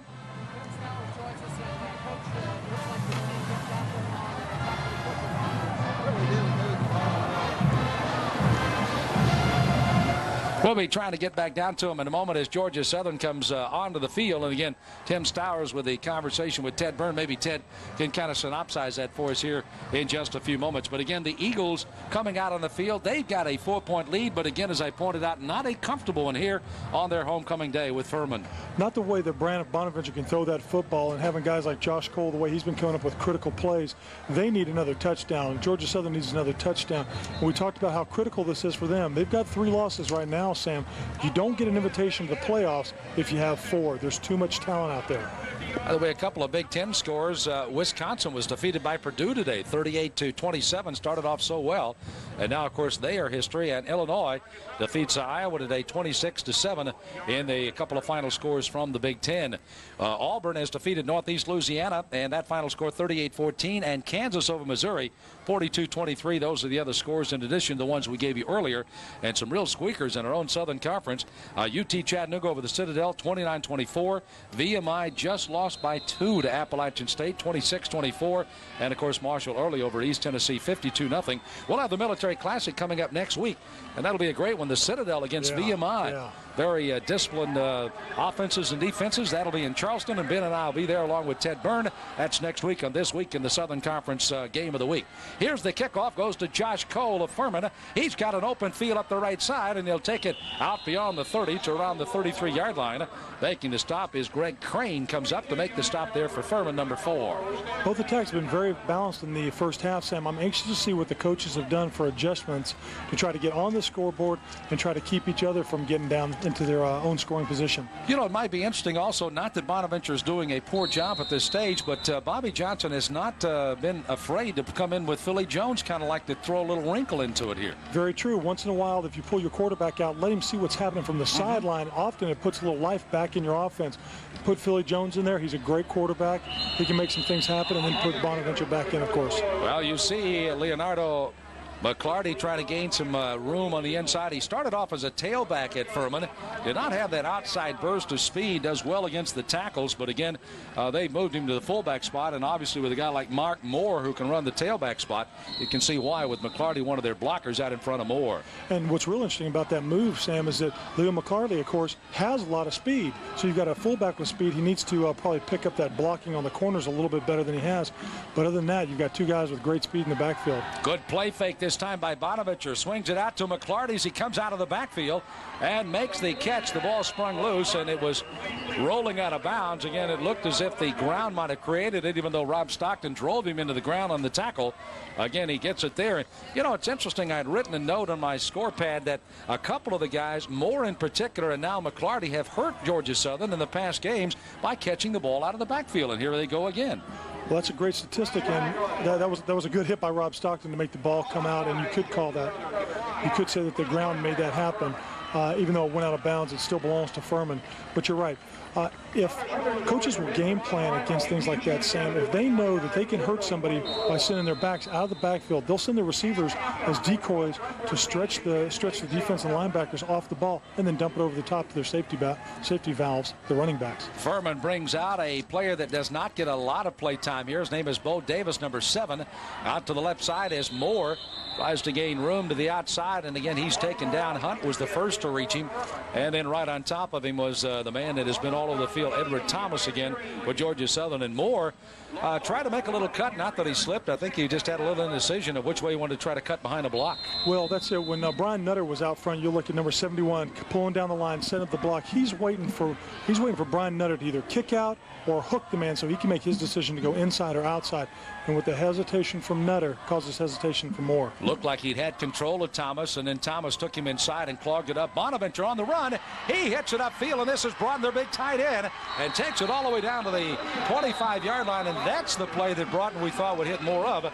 You may recall he was out on a wide receiver roll, and now 28 yards after catching a little look in, he takes it down deep into Georgia Southern territory. That's a nice pickup for the tight end, Luther Broughton. Watch Bonaventure spins around, delivers it over the top, just like a timing pattern, and Luther Broughton does the rest. Look, he's got 2, 3, 4 guys carrying him down. He's toting him down the field. By the way, Thigpen, who's normally a sure-handed tackler, could not find a place to get a hold of Broughton. 6'2", 245. This time a short gain, and there's not going to be much there for only a yard as McClarty's really having trouble. Nybert makes the stop there for Georgia Southern. And Chad put one nice stick on him as he came across the line. These linebackers love that kind of stuff. It's kind of like when you're running, Sam, and something just gets in your way and you never really break stride. It just goes down with you. By the way, Furman has gotten another injury here. A starting offensive left tackle, Lee Drake, is out for the remainder of the game. A sprained right knee, and of course they've already lost a fine linebacker earlier. Michael Dooley went out with a fractured right leg. So a couple of injuries here for Furman, costing them 2 of their good athletes. They have a 2nd down and 10. Bonaventure, good play action fake, swings it out. Brought in their tight end again. He gets in the open field a bit, takes it down inside the 20. Is to be short of the first down, but he does get it within striking range. A 3rd down, and they'll need about 2 for the first down. And this kid is a load. So he's a load. The nice thing about Luther Broughton is he's got what they call soft hands. The ball seems to just kind of land in there and lay in there. He's got great hands. He's got really good speed also. Right now they're utilizing this tight end like a wide receiver. They got him out there on the flats right now picking up the yards. Does this set up something now for Furman when you're using that tight end like that? Absolutely. What it's going to do, almost like running almost like using your running backs on the flare patterns, you've got to have your corners start covering them and paying attention to them more. that means one of the wide receivers is going to be loose. And also, of course, could create a run as a flag is down, and clearly Furman was jumping off that time. I believe Broughton jumped the count as Moore tries to get the first down to the outside, and that'll be a costly penalty against Furman because they had a 3rd down and 2 with the 5 yards. As you see them in motion, it'll be now 3rd down and 8, and make that 3rd and 7. It does change your call a bit here. That's tough. It changes your call. It also changes how far you have to go. Sometimes it won't hurt an offense. Dead ball, false start, offense, 5 yards, 3rd down. Sorry to interrupt you there, Rocky. Sometimes when you have an offense that can throw, like with a guy like Brandon Bonaventure, it doesn't really hurt you losing a little bit of yardage on 3rd down. Sometimes it'll actually give you a little bit more room. In this situation, you got to get that first down to keep this drive alive and hopefully open up the second half in a big way for Furman. Wide man to the left side of your screen. The bottom side is Bo Davis, number 7 for Furman. As back to throw Bonaventure over the middle. He's got a man. That's Harrison. Makes the catch and takes it down to the 5-yard line. Another little slant. And again, they hit it big right inside and behind the linebackers and in front of the secondary. 1st and goal, a goal for Furman. And Furman has been stellar on critical situations. 3rd and long, 4th and short. Brandon Bonaventure delivering it right over the top. Timing pattern to Adric Harrison for the first down. Keeps their drive alive. 48% conversion rate on 3rd downs for the year, and they make another big one as they try to hand it off for some yardage up the middle, and there's not going to be a lot there. I believe that was Culpepper out of Athens, Georgia, tried for the slant over the left side, and good interior lineman that time for Georgia Southern just completely clamped that one down, and not a lot of gain. They are going to give him down, I believe, probably to around, well, they did give him down to about the 3, so he gained 2 on the play. One of the things we talked about as being the keys of this game for Furman was having a balanced attack. They're doing that right now. They have ball control, and they're very, very balanced. They're running the ball well, and they're throwing the ball well, especially in those critical situations. Jody Wade flanked to the right. Broughton along with Davis to the left. 2 stacked running backs. Moore's the eye back. They give it to fake to the first back group. Bonaventure like a loaf of bread carrying it down to around the 1-yard line. That's going to scare you in that situation. Yeah, it's going to scare you, especially when you've seen the ball being laid on the ground like it has earlier in the game, too. So Bobby Johnson's over there holding his heart. 3rd down and goal here for Furman now. And, of course, the way they've been gambling and throwing the dice today, let's just go 3rd down. We're waiting for 3rd down, huh? We know we can get it then. By the way, they're checking in Barney Lynch, number 43. And, of course, talking to the Furman people, if he goes in motion, the ball's going right off his tail end, number 43. And he'll be lining up probably not as the second tight end. Now, Furman wants to take a timeout on this crucial 3rd down play. So a timeout on the field, 9:58 to go in the 3rd. A big 3rd down play for Furman as they trail here at Georgia Southern by 4. Well, they're kind of moving around in their Reeboks right now, the official shoe of the Southern Conference. That's Furman as they've had their huddle. They come out with his 3rd and goal. By the way, the accommodations for our broadcast crew have been delivered by the Holiday Inn, Savannah Midtown. If you have a need to come to Savannah, need a perfect location, why not consider the Holiday Inn Savannah Midtown? 1-800-355-8268. They've got everything you'd ever need. Great accommodations. And, of course, they have that breakfast, the welcome hour, and all the other things. One of the top hotels you'll find in the Savannah area, the Holiday Inn. And that's Savannah Midtown. Well, 3rd down, goal to go for Furman. And they split the running backs. The 2 tight ends are in. One is Lynch. The other on the other side is Broughton. Lynch will not go in motion, it appears now, but they do go to the left side, and they give it straight ahead. Culpepper, touchdown Furman, as they stepped in over that left side and get the touchdown. By the way, Lee Drake, the left tackle out of there, means that Mark Foster, along with Brian Fisher, the 2 left side guys doing the job, and Furman takes the lead. Offensive line doing a great job on this dive play, Sam. Watch Fisher, Jones, everybody there. Just man on man, busting through the line, opening up a little seam for Culpepper, and he finds his way into the end zone. So the extra point, which is by no means automatic, but almost for this guy. 28 out of 29 by Jim Rector. As Furman is now taking the lead, he line drives it up, and it is good. So Furman, on the strength of a 2-yard run by Culpepper, the extra point by Rector, and the Paladins trying to come to Statesboro and get out of here with a win, have a lead 13-10. My name is Sam Smith, joined by Ben Hutt and Ted Byrne down on the field, who we'll check in with in just a moment to kind of see what's happening. Certainly with the Furman sideline as they're all pumped up for the lead. And as you see Bobby Johnson roaming the sideline, Bobby looks like he could still play, as a matter of fact, in good shape. Speaking of good shape, you got a young son that just turned how old? Just turned 8, going on 30, of course. So, Garrett, I'm wishing you a happy birthday here. I hope you're behaving for your mom and having fun on a Saturday, just hanging out with you, Mom, and Olivia. So happy birthday, son. Well, I know he's having a good day. I'm not sure about the other two requirements there for him here today. As far as an 8-year-old is concerned. 8-year-old boys, you always got to tell them to behave, you know. Scoring drive, 10 plays, 66 yards. Nice drive there by Furman. And as we said during the timeout, it's like a tennis match. It's been volleyed into the court of Georgia Southern, and they've got a couple of great return men. That's Worthen standing back, and also is Dexter Dawson, number 85, which stands to his right. And they get ready to receive this kickoff. And getting ready to kick off, David Burton, who will be kicking into the slight breeze once again. Very poor kickoff the last time we saw him. Still maybe trying to kick away those two great return men, but he's got to get it deeper than he did the last time. He's got to get it deeper, and that was nothing but technique. He hit underneath the ball, which sent it straight up as opposed to through the ball and deep. In this situation, when you got returners like this, what you really need to do is kick it over their head and out of the end zone. Well, you'll see how he'll make the approach coming from his left to right. And he does kick it high, gives him time to make the downfield coverage, and that's Worthen takes it at his own 8. He's got it opening up the middle, splits to the outside, to the 30, out to the 40-yard line, and that's where we run out of bounds. And again, for the second consecutive time, Georgia Southern's had a good run back. You may recall Russell took it out beyond the 40 the last time, and now Marlo Worthen takes it ahead. And Georgia Southern, I guess the volley in their court has been answered a bit here. Great run by Marlo, 30-yard run back. Watch here where he gives a little peek back. I'm looking for some more blockers. Somebody help me, somebody help me. And he runs out of green. And running into him, number 49, was Parrish Clark, who finally made the stop there for Furman on the specials team. Worthen lining up. He's in one of the slot back positions on the right side. As they bow under, they take Dawson in motion. They give it to the first back through, and clawing and fighting for yards. Georgia Southern trying to find a little soft spot in that underbelly of Furman up the middle to kind of open up the outside game, but there was not much there. So you've got Phil Warren, Reggie Williams, Michael Brown all up tight for the defense of Furman, and there's no holes.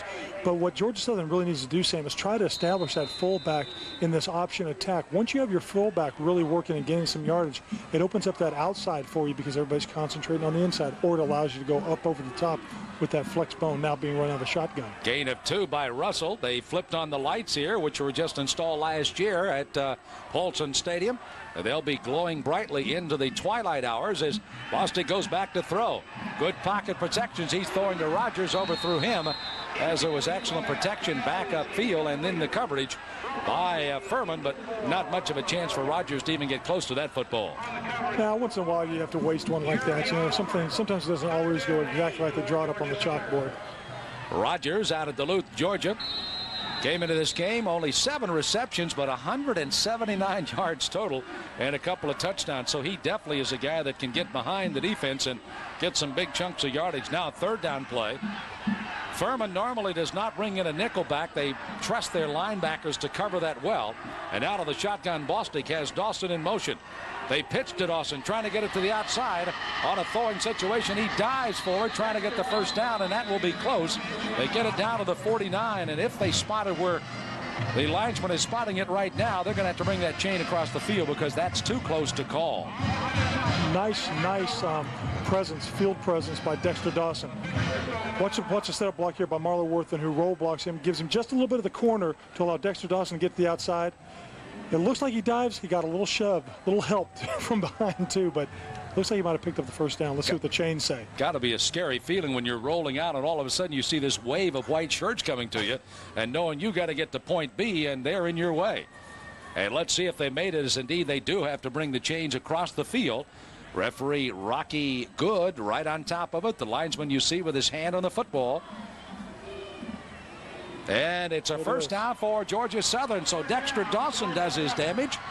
And as you take a look at the top of the pack, of course, Appalachian State with a win today. Still, of course, with the lead over Marshall. And they, of course, still going towards the championship in the Southern Conference. First down for Georgia Southern at the 49. Furman again, normally in a base 50, but they dropped the linebackers back for a 4-3 look. Bostic again got triples to the left side. Lone running back is Russell. Dexter Dawson in motion to the weak side and away from the string. Trying to turn that corner behind Russell's block. And up from behind, making the stop again is Dyler making the stop. Also on top of it, doing a good job again, was McNeil, who's been Johnny in the spot in their defense today for Furman. McNeil's been all around the ball today, and so has Dyler. Interesting to note that when you run an option like this, you've got to have real strong backside pursuit. Typically, the quarterback will watch to see who gets picked up. Does the quarterback get picked up or the running back? Then he decides to keep it or to pitch it. If you don't have that heavy backside pursuit like Dyler did, they're going to pick up a lot more yardage. Second down, 8 yards to go. Little belly series. That's Russell busting into past the linebackers, and as he dives down to around the 39 again, it is close enough to bring out the change if they so desire to do so, or just go ahead and rack it up and call it a 3rd and short if they haven't made it. And both the coaches looking down the line. Bobby Johnson strolling on one side, Tim Stowers on this side. And again, they want to bring those chains out again. So they're taking plenty of time as every possession of the football becomes very critical, with both teams looking for their 6th win. And with that win and the opportunity to win some others, a chance to go back to the 1AA playoffs. Absolutely. Both these teams are looking to get that invitation to the playoffs, Sam. And Furman with a little bit of an edge, being 4-1 in the conference right now. But still, they want to be the 3rd. You're going to have App State, Marshall, and who's going to be the third group invited in? Decided here today. By the way, it's interesting enough. We talked to Jim Stevens, who's the media director here, along with Matt Rogers at Georgia Southern. And interesting enough, we talked about the overtime rule in the Southern Conference, which you say, oh no, an overtime rule, but there is the possibilities we could have that, the way these teams are playing it close to the best. And again, it is, of course, they do toss the coin, and each team will have equal possessions to try to score, and you go as long as you can go. Let's take a little longer look at those standings here, as you see Furman right in there behind Marshall, Georgia Southern, and VMI, and that's your top 5 in the conference. And Appalachian State, you see the others that are right now struggling. The Citadel 0-5, but I tell you what, Charlie Taft's club is not as bad as that 0-5 might indicate. They've got a big game with VMI coming up next week as well. Oh, it's a short yardage situation as they did not make it, and Bostic on just a little dive takes it over left guard and tackle that time. Hadley and Moses making the gaping hole. Moses, by the way, steady, tough, already has his degree in biology and could have graduated, but he decided to come back and play another year, his 5th year as a senior down lineman, and 6 feet 240. Where's number 77, a good hard blocker. A lot of smart kids on this Georgia Southern team. Rob Stockton, Edward Thomas, Huey Hunt, Lee Brooks, all academic All-American nominees. Wow. That's what it's called, student athletes. Here's the handoff, goes to fake to Russell. This is Bostic in the open field.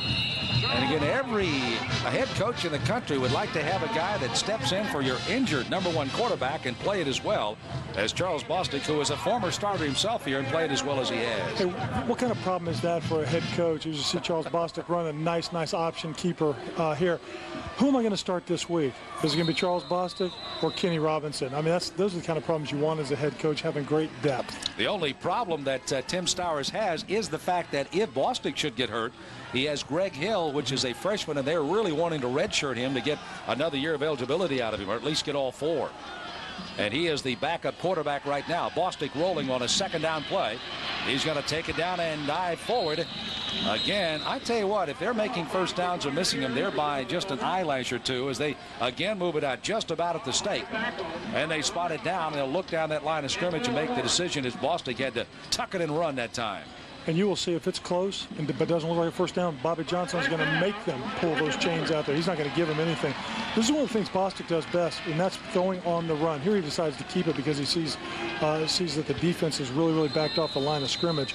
But he probably does that a little bit better than Kenny Robinson does, who actually has a better, tighter spiral than Bostic. You know, we indicated Robinson as a starter, but interesting enough, Bostic has played in all 8 of the games so far this year, now playing in the 9th one here for Georgia Southern. As down the line of scrimmage he goes. Turns it in behind an excellent block in the corner and takes it down inside the 20. And I tell you what, Russell leading out in front of that block, and also Robert Hadley really did a great job, and Bostic spotted the hole, and he was through it in a second. They move it down just short of a first down by about 1.5 feet. And Charles Bostic doing the same play just to the left. We just saw it a minute ago on the right, running that option play, but keeping it himself.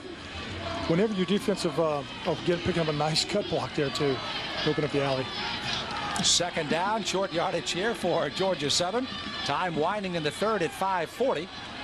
And they just try to muscle for the first down, and they'll easily get it down inside the 15, stopping the clock. They'll move the chains, and they'll have it at the 13-yard line as Georgia Southern has done a nice job of taking this after a good run back again by Marlo Wortham will set it up.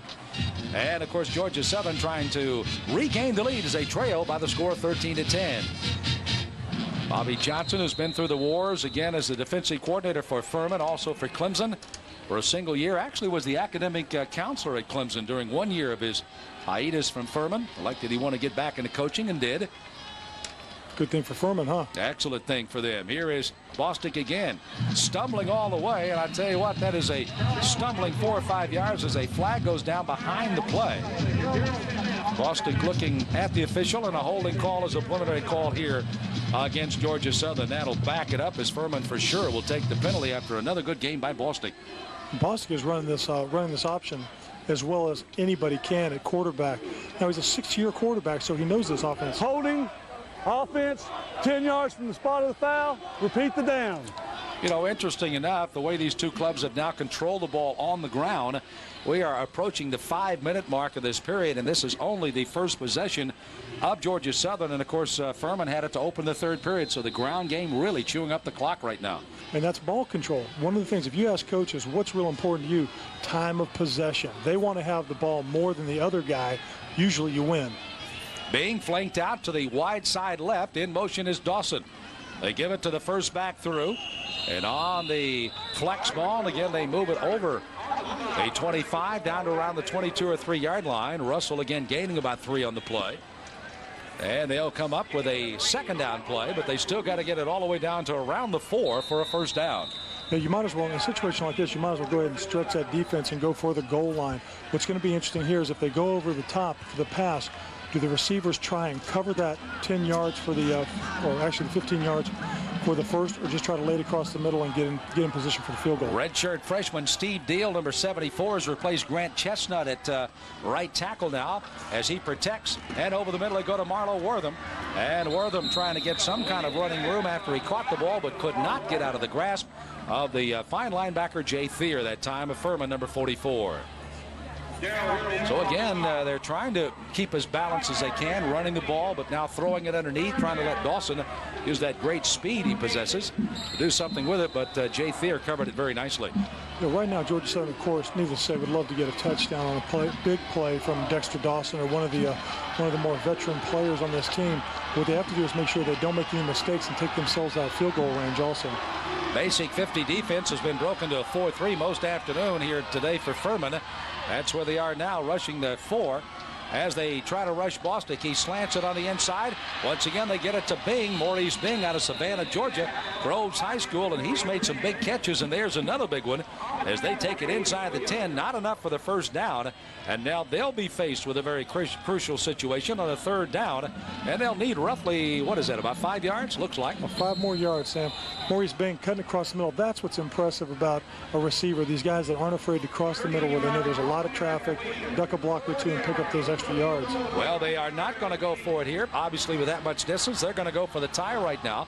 And the overtime thing does sound like a reality, even though this is a third. Ming with a rather easy chip shot for him. And it's up and good as he hits it from about the 16, a 26-yard field goal try. And it is up and good. So Eric Ming comes up with his second field goal of the afternoon to tie the game at 13. 2:50 to go in the third. Georgia Southern sideline after they have come back to tie this game at 13, but now they've got to kick to some dangerous kick return people. Josh Cole in particular, number 80. Only thing Cole has done so far is run one back 93 yards for a touchdown early the year against the Citadel. 88 against East Tennessee last week, just short of a touchdown, but set up the winning score. He's averaged nearly 37 yards per kickoff return. He needed only one more to qualify, and he's not going to take one here. He's going to take a knee and bring it out to the 20-yard line. Let's take it downstairs. Ted Byrne. Ted. Guys, you said this game has been going back and forth kind of like a volleyball game. And speaking of volleyball, I have Dee Nichols, the head women's volleyball coach here at Georgia Southern with us. And Dee, you guys got the conference tournament coming up soon, about the middle of this month, don't you? Yes, November 17th through the 19th. And we've got about 2 more matches each to play before we get to the tournament. So we're really coming down to the wire with these last 2 matches. All right, and how things going, and who's in the lead right now, and who do you look for to take the tournament? Well, the defending champions, Appalachian State, who went undefeated last year in the tournament and all season, they're one of the powers, along with Furman University and Marshall University, which has really come up through the ranks since last year. So they're the top 3 right now. All right, tell us again when the tournament is. November 17th through the 19th. And where? At Davidson College. All right, good luck. Thank you. Dee Nichols, the head volleyball coach here at Georgia Southern. Guys, back up to you. Thank you very much. And, of course, they also will be hosting and are hosting as we speak right now the soccer championships at Davidson. 7 minutes and 3 seconds for that last drive. A 26-yard field goal by Ming to tie this game at 13. A carry of 8 a moment ago by Bonaventure. This is Moore spinning out for the first down outside of the 33-yard line. And now that balance attack of the Furman Paladins is now starting to pay dividends. First the keeper by Bonaventure, and of course getting to their speed merchant, Mark Moore. And Bonaventure on the first play just telling Bostic, hey, I can do the same thing you can. If you can do it, I can do it too, and keeping it up the middle. Coming back with Mark Moore showing a little bit of speed. Mark Moore's 180 pounds, Sam. He uses his spin technique, which is the minute he hits or he carries his momentum into the defense and then spins himself to pick up the extra yards. He's doing that extremely well today. Down linemen have stayed the same. Thomas, Brooks, Hunt, and Reeves. They've added a linebacker that steps in to make it a 5-man front. They pitch it to the outsider, looking that way as Bonaventure tries to throw. Knocked down right outside, and that's going to be Derek Reeves. All 6-3 of them got his hand in the air and knocks him away as Bonaventure had him right in his face. Derek Reeves doing a nice job of getting the big hands up and in the face. Nice little play fake to Moore. Bonaventure rolls out to his right. Now, one of the things that they teach these defensive linemen to do is whenever you see the quarterback raise the ball up, get your hands up. If you're not close enough for the sack, if you're not close enough to take him down, get your hands up in the air. Something good will happen for you. Second down, 11 yards needed here for Furman. Out of the shotgun, Braniff, Bonaventure. Split running backs behind either side, left or right. McClarty and Moore looking to Moore to swing it if that be the case. Aubrey goes back the other way and underthrows McClarty. He was covered well out there on the right side by Bradham. Had him covered like a blanket, and Bonaventure actually had Moore, probably was the more conceivable receiver here on the near sideline, and they have a conversation on the sideline about who they're going to try to hit now. I'll tell you what, you've got to give some credit to the offensive line of Furman right now. They are giving Bonaventure all the time in the world. He needs to throw the ball. Ball was a little too low down at McClarty's feet. We've seen that a couple times. What that is when he rolls out or starts to scramble, he's throwing off of his back foot instead of stepping forward and then delivering the ball. Crane and Austin come in as their nickel package now for Georgia Southern on this third down and throw. And Bonaventure does throw. He gets it out to Broughton, but Broughton's not going to get upfield as Bradham was the first to hit him. And coming over number 9 was Derek Austin to help out as they will gain probably about 5 or 6, but not enough for the first. They'll have to kick the ball away to Georgia Southern. And Marco Bradham definitely made sure he put both hands around Broughton that time. That's a big man to take down. It is indeed. Kick time again, and as Wade has had quite a day of kicking the football here for Furman, he knows full well the man standing on the other end, Dexter Dawson, can bring it back if he doesn't get the coverage. And I tell you what, Georgia Southern's coming after this punt. They're stacked on the line of scrimmage. Here they come. They just barely get it out of there. That's a great punt. Comes down to Dawson. He fair catches at the 20. He knew full well with him going after the punt, he wasn't going to have any blocking help and said, I'm not going to do this on my own. This is not Canadian Football League. And after a 41-yard punt off of a great deal of duress that time, Wade kicks Furman right out of a hole. You're right, Sam. Dexter Dawson has the option to go ahead and take that ball and try to run it. But when you're sending 10 guys at the punter, there's nobody back there to help you, man. And there is a wave of white jerseys coming after you. Punt return people rely on somebody making a key block and cutting off of it. There was nobody to block. And Dawson made the fair catch and again has it at the 20. 7th possession of the afternoon here for Georgia Southern. They're tied at 13 all as Bostic tries to get down the line of scrimmage. kind of screwing that one up was the drop man, Bernard Scott, who again had walked up on the top of the line of scrimmage and just wouldn't let him turn the corner. And you see the defense of Furman doing a couple of things. One, getting the penetration that they need over the line of scrimmage, meaning they're still meeting the offensive line, and then they're getting the backside pursuit to run the ball down from behind. Any questions? Nebraska number 1, 73-14 over Iowa State today. 49-10, Kansas over Oklahoma, and Kansas State defeated Missouri 42-23. Some other finals in college football. Second down, 11 here for Georgia Southern. Bostic to throw. He's rolling out, looking for a block, gets one from Dawson, steps inside of it and moves it out to the 29, just short of enough for a first down. Boy, well-timed block on the outside. Dawson for one, throwing it out there, and Culpepper with the other as we wind it to the end of the third period, and that is the last play of the quarter. So we have settled nothing here at Homecoming 95 at Georgia Southern, tied at 13. We'll be back. Sam Smith been out along with Ted Byrne, greeting you back here in Statesboro as Georgia Southern and the Paladins of Furman have settled nothing. Georgia Southern with Bostic in the open, trying to run to the outside, and he will take it upfield. And Bostic again, the reserve quarterback, if you will. He has been a starter in the past. Does his magic out to the midfield stripe and tried to elude that time Michael McNeil, but Neal finally caught up with him, but it's a gain of 20 on the play. And Charles Bostic doing what we've seen all day long, Sam, taking the pitch to operate the option and keeping it himself, cutting up in this case, cutting across the grain, heading to his far right, and making a nice 20-yard gain. By the way, Bostic may be approaching or might be over the 100-yard mark, as he was very close to that at one time already in the first half. I was just going to say that. Plus, this guy is athletic. I can't believe how athletic he is for a quarterback to be able to throw the ball and run the ball like this. 1st and 10, gives it off, first back through. They try to run up the middle with Sullivan. Sullivan, who they'd hoped didn't have to play today, but Russell, of course, the only fullback left.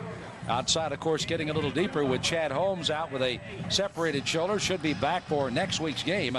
By the way, Georgia Southern will be at Liberty for a noon kickoff next week. They'll finish at home on the 18th against VMI. Furman, meanwhile, will go to Marshall, or actually host Marshall, excuse me, at Furman's homecoming at 1:30. They'll finish at UT Chattanooga on the 18th. Georgia Southern, second down, 9 yards to go. In motion, Dawson. They give it to Russell, who's back in at fullback, and he'll gain only a yard or two, as now they are trying to use that ground game to use the clock, but Furman's not biting on the bullet, not letting him have enough yardage. No, everybody's crunched up right inside for Furman. They're not letting the fullback get anything on any play. It is important to bring up the fact that this is a beat-up team. Dexter Dawson has a bummed-up knee. You got Chad Holmes, who's out with a separated shoulder, third-degree separated shoulder. He'll be back next week for that Liberty game. But you got Roderick Russell doing a lot of the carrying today. You got Marlo Wortham filling in. You got Jamie Glover, who's out now, who broke his hand last week. And they're operating pretty well with the guys that are filling in. Well, they are indeed, as Bostic gets a low direct snap, throwing to the outside, trying to hit Dawson. Furman trying to make the call, and the officials say it's a catch at the 40. So it's a 1st and 10 as they get it ahead to the 40-yard line. Bobby Johnson doesn't totally agree with the call made by the officials, but Georgia Southern keeps their drive alive. Let's see this. Bostic back to throw it.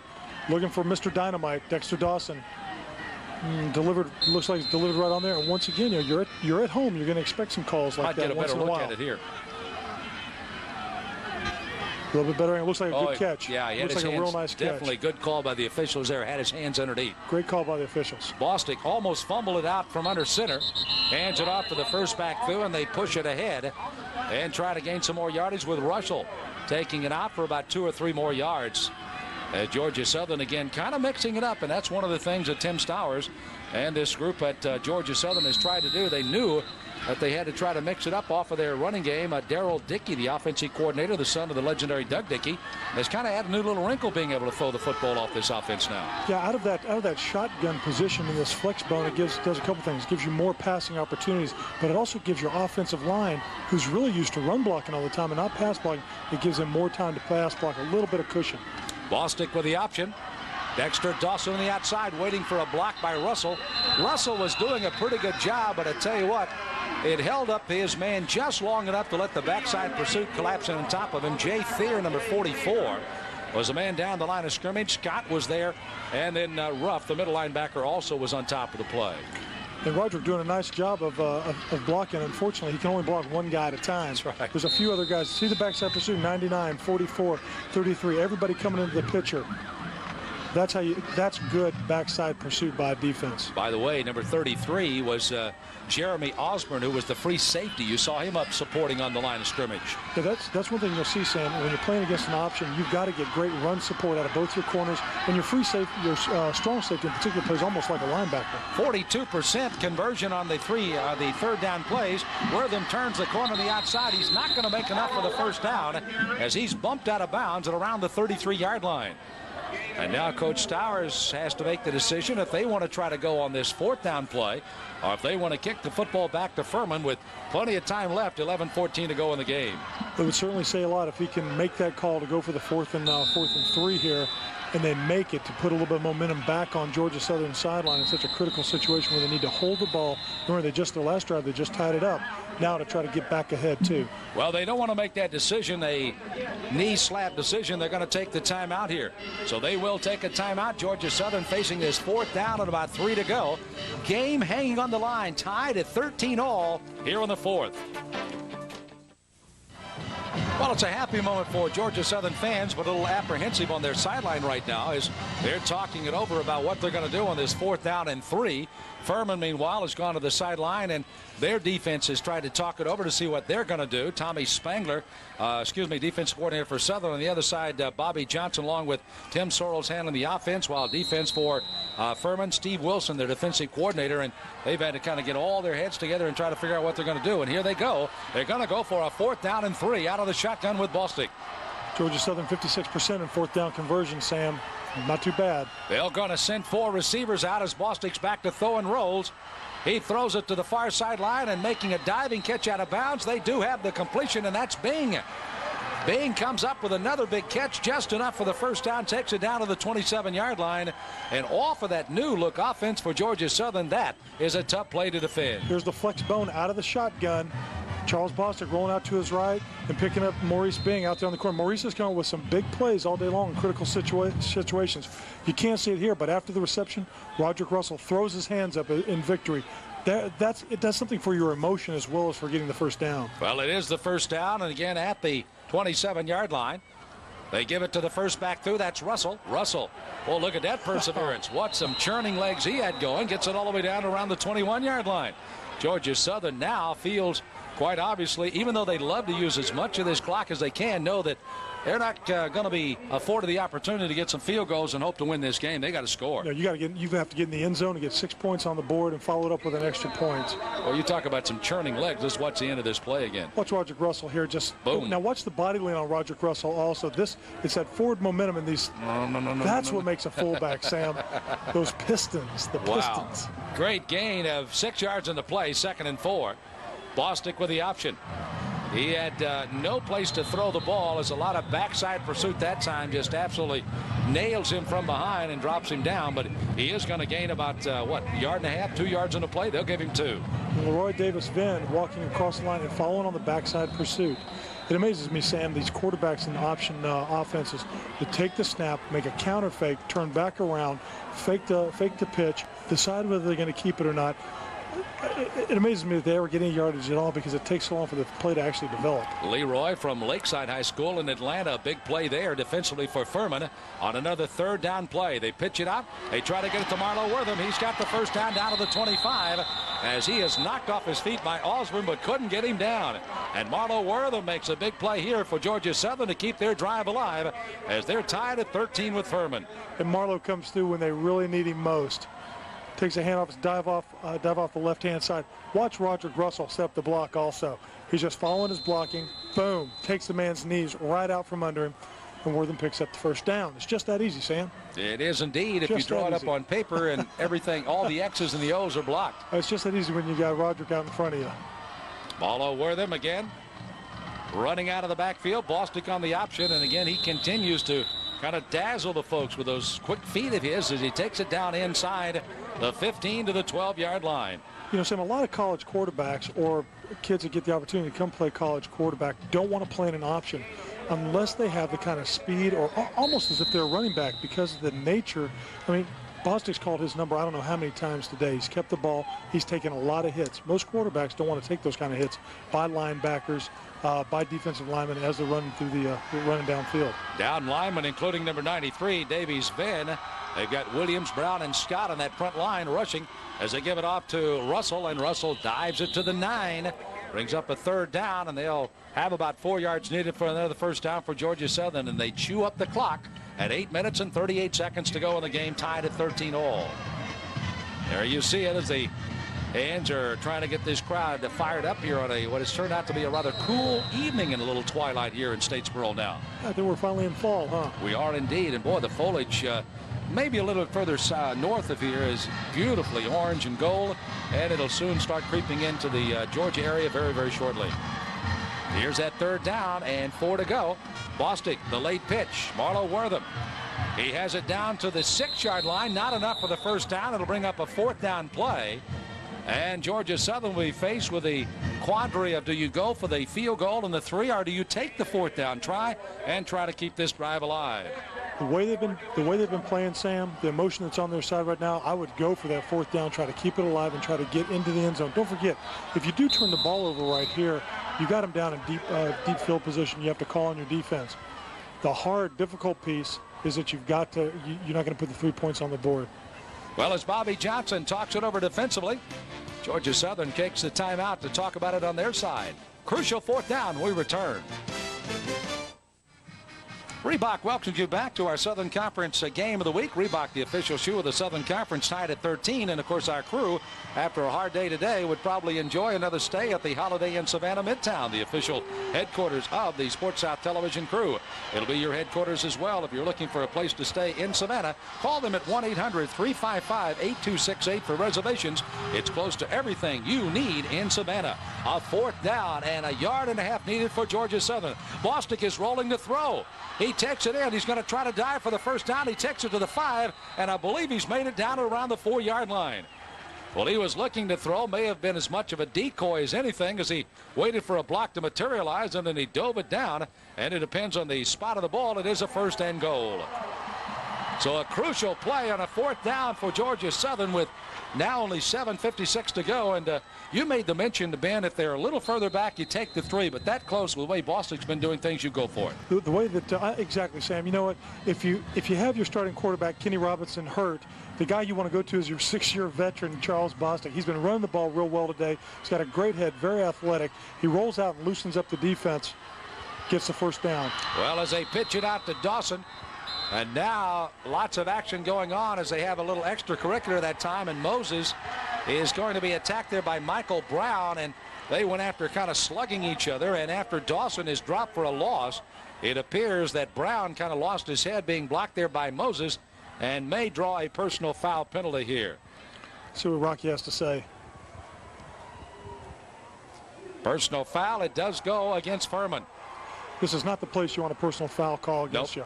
Now watch Stacy Moses, number 77 on the left-hand side of your screen. Well, he's out of there. Probably what happened, Sam, is that Michael Brown feels like he's getting held by Stacy Moses, and there was a little bit of a takedown, which is one guy's pulling the other guy down on the ground, so somebody's holding someone. Of course, Michael Brown loses his head. And Bobby Johnson, not a happy camper on that Furman side. And you can look at the apprehension on the face of Coach Stowers as he and his assistants look on. And, of course, they want to know exactly what the situation is and where that football is going to be. Keep in mind there was a loss on the play. It was a dead ball situation with the foul happening after the play was down. So it'll come from probably either the line of scrimmage where the ball is down or the spot of the foul. That's what they're trying to discuss right now. And one of the things you have to be aware of, that coaches call it controlled aggression. You can be as mad and as surly as you want to be when you're playing football, but you can't do the stupid things. Dead ball, personal foul. Defense, 1st down. So it's a 1st down and comes from that point. And again, with the loss of the few yards they had on Dawson, they went in and took the penalty, and of course rubs out the loss they had with a 1st down and goal at again the 4-yard line. So Georgia Southern getting a break as the defender Michael Brown loses his cool a little bit, and it cost him. And now with a 1st and goal to go, Bostic with the split slot backs on either side. Down the line of scrimmage, looking for the pitch, but's not going to throw it. spins down around the 2.5-yard line. Bostic again showing that great athletic ability. Keep in mind those 2 reconstructive surgeries on that right knee. You can see the brace on that right knee as well. But he kind of throws that to the back of his mind as he takes it down the line of scrimmage. Charles Bostic running right into your living room right here. Does a great thing. He could pitch the ball back, but because of all the traffic that's there, Sam, decides to hold on to it and just go with the 1 or 2 yards as opposed to possibly losing it when you have this kind of an opportunity to score a touchdown. You see these 2 teams. This, by the way, is only the 3rd possession of the second half. And we're already at 6:34 left to go in the second half in the game. Bostic takes a man in motion, rolls. He turns the corner, reaches out. The ball's free. It comes through, but they say that he broke the plane in the ground, caused the fumble, and it's a touchdown for Georgia Southern from 2.5 yards away. So Georgia Southern again gets another long drive and takes it the length of the field, 80 yards to score. And finally, it's Bostic who suddenly has started to emerge as the guy they really needed on this day, and he scores. Great camera angle here. You see Charles break the plane, which means he gets the ball over that yellow line right there. Doesn't matter what happens to the ball after that. It's a touchdown. Here's the try for the extra point. It's by Ming. And with that, it is good. And, of course, the importance of that extra point certainly is the fact that now Furman has to go for their 6 and a 2-point conversion to win, or maybe send it to overtime. But they've got to score against Georgia Southern, as now the Eagles have the lead at homecoming by 7.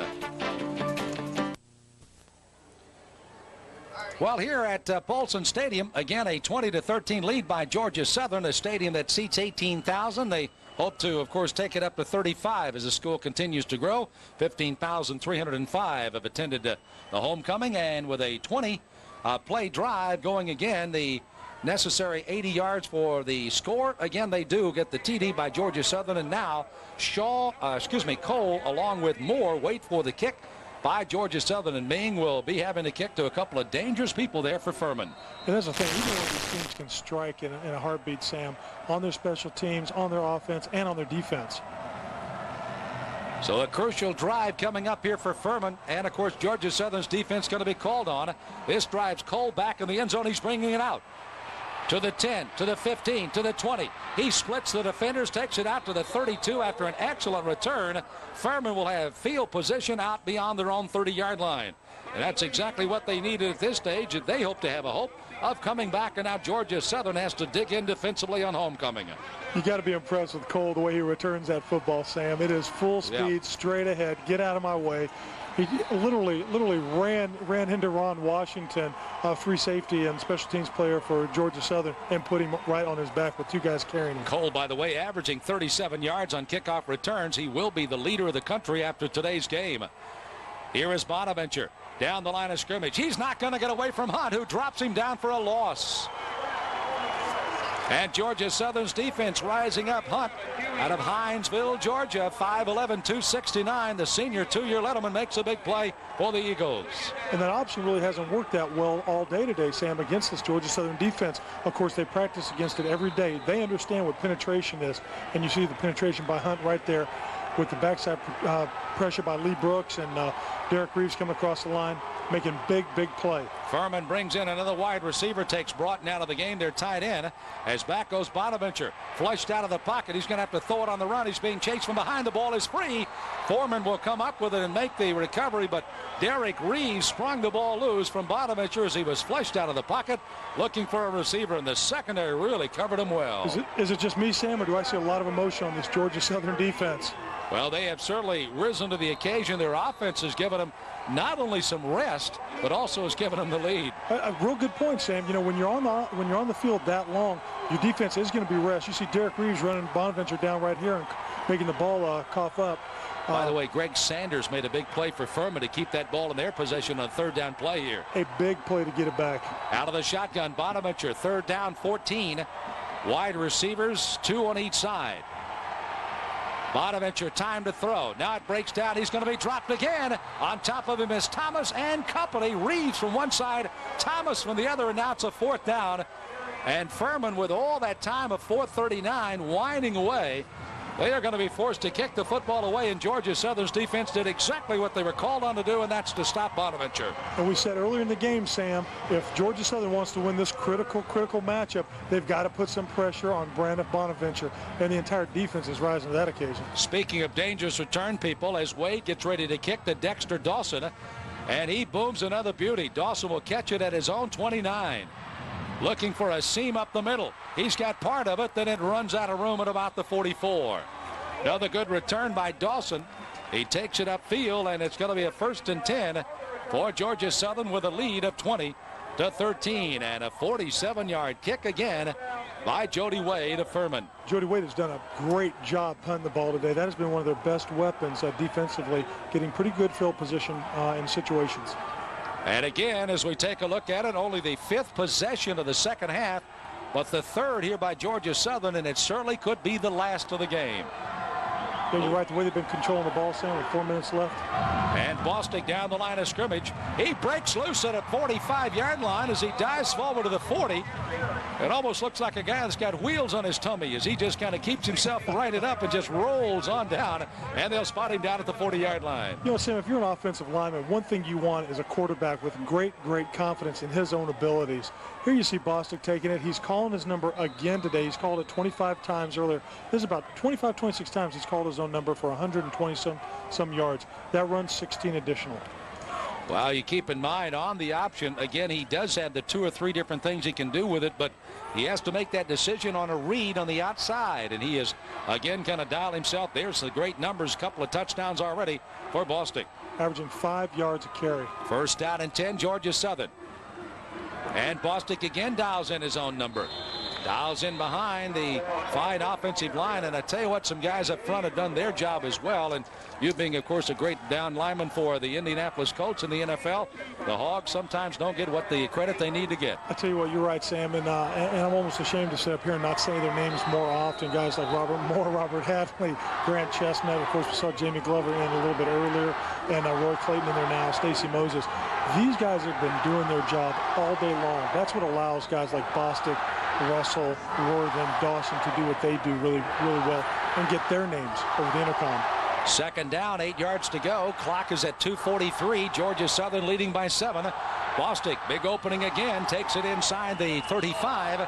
He'll be short of a 1st down, brings up a 3rd down play. And now Bobby Johnson really protesting across the way. He wanted a holding call on Georgia Southern, and now Furman has to take a timeout to stop the clock. 2:31 left to go. Ted Byrne has been working with us on the sideline. And Ted, you've been on this Georgia Southern sideline throughout the second half, and they have won themselves a football game if they can get into the 1st down, I think. Indeed they have. And the other thing, too, you talked about a lot of emotion. While the defense series was going on a few minutes ago, Rocky Good warned them not once but twice about excessive celebration. So rather than just throw the hanky, he at least gave him the opportunity to think about it. Also, both defensive teams are wearing gloves. As the night gets cooler and cooler here, the hands of the defensive players are getting colder as well. Offensive guys are tougher, I guess, Ben. They're not wearing the gloves, but the defense guys are wearing the gloves. Ted, I'm glad you noticed. I'm glad you noticed.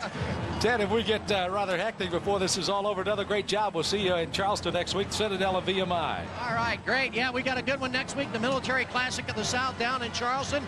It should be a lot of fun. This has been a great game, and so far we've had a lot of good ones here on Sports South. Ted, of course, talk show host out in the Charleston area and doing an outstanding job on the sideline with us, and we're very happy to have him. And absolutely. The A-team, as they call him, we've certainly enjoyed our year. Yeah. Right now with 2:31 left to go, Furman stopping the clock, full timeout. Both teams have had a chance to go to the sideline. Bobby Johnson knows full well this is the ball game on a 3rd down if his team can stop him here. Timeout, you see one left on both sides. Furman digging in. Bostic audibilizing at the line of scrimmage. He's got everybody where he wants to go. Lone running back behind him is Russell. Here comes the end around. It's Dawson. He's got some room on that side. Does he ever? He takes it down to the 25, to the 20, the 15, the 10, the 5, spins and scores. Unbelievable. 34 yards by Dexter Dawson as Tim Stowers and Georgia Southern pulls out the stops, and Darrell Dickey's offense for Georgia Southern has a different wrinkle, and they score from 34 yards away. Sam, you tabbed him a little bit earlier. Mr. Dynamite, Dexter Dawson. This guy is electric. I tell you what, a great call by Tim Stowers also when everybody's thinking you're going to continue to run that option, and Charles Bostic's probably going to try and keep it. No, you got the wrong thing. We're going to run the reverse to Dexter Dawson, the guy that's got all the talent, all the speed. What a well-conceived play, and of course, well-disguised there as Ming adds the extra point. With the clock stopped at 2:19, that, of course, really puts it in the freezer, so to speak, for Georgia Southern, as they've now taken a 27-13 lead over Furman. And you had to feel that the way Furman had come in here winning 5 out of their last 6 games, they might be on a roll after Georgia Southern had lost last week. The thing that makes this play work so well, Sam, is that everybody is selling the option to their left. You got the offensive line blocking to their left, Roderick Russell leading to your left, Bostic going to your left, and you just pitch it out to Dexter Dawson, Mr. Dynamite, who can take it on in. Nice little spin move. Nice little spin move right here. That feels so good. And to take it on into the end zone for 6. Well, as the cheerleaders are doing their push-ups along with the mascot for Georgia Southern down in the end zone on homecoming, Dexter Dawson gets to take a little rest on the sideline. A senior that's had quite a career around here, and again came into the game and into the year as a wide receiver, moved to that slot back, and of course the rest is history. Now, I don't know about you, Sam, but I didn't see that bum knee bothering Dexter Dawson on that particular play. Not on that spin either. Not on that spin. That was called a big league play there. By the way, if you missed the other scores, again, in our league, Appalachian State by 2 over VMI. A 29-24 win by Chattanooga over the Citadel, and Marshall all over East Tennessee, 52-0. The ball is kicked out of bounds, as Georgia Southern definitely didn't want to kick it to either Moore or Cole, but it will be the ball out of bounds at the 35-yard line, and that's where Furman will have the football down 27-13. And there, didn't take them long, only a minute 47, but enough to get that big 34-yard run. Well, you'd rather have some short-time possession and 7 points on the board than owning the clock and not getting any points at all. And, of course, a couple of big plays inside of that drive as well. You see, didn't take long, but a couple of big yardage drives, and, of course, Bostic running the option to perfection. 1st and 10 for Furman, and the deep backs will be challenged here as Bonaventure back in the slot. Looks one way, comes back the other side, and it is going to be a reception for about 8 yards. Coming back to get that one for the Paladins. Diving down is Harrison. Harrison, one of their wide receivers out of Thomasville, Georgia. Clock is rolling, and you see it winding down inside of 2 minutes. And you'll see Furman going to the hurry-up offense now, the no-huddle offense. They throw it to the far side. It's almost intercepted. Jumping up and almost coming up with an intercept was D.T. Tanner out of Atlanta, Georgia. The 6', 188 sophomore almost had him a pick. And look at him. You know, I dropped my name in the paper. Oh, he knows. He knows. now, Ted was talking about all the defensive players are wearing gloves. Most of the linebackers just like to wear them because they look real cool. But sometimes it will do this for you. It doesn't give you that handle, that feel for the football when you're going for it, especially if the football happens to be a little wet. Well, he's disappointed as he comes out of there. They bring in another defensive back in this now 3rd down and definite pass situation, as all of them have been. Bonaventure throwing over the middle. A diving catch made by Harrison. Gets it down to the 37-yard line. That is a big play right there, Sam. But this game, even though it's over, it's very, very close, 27-13 right now. You don't ever want to see your team start to give up.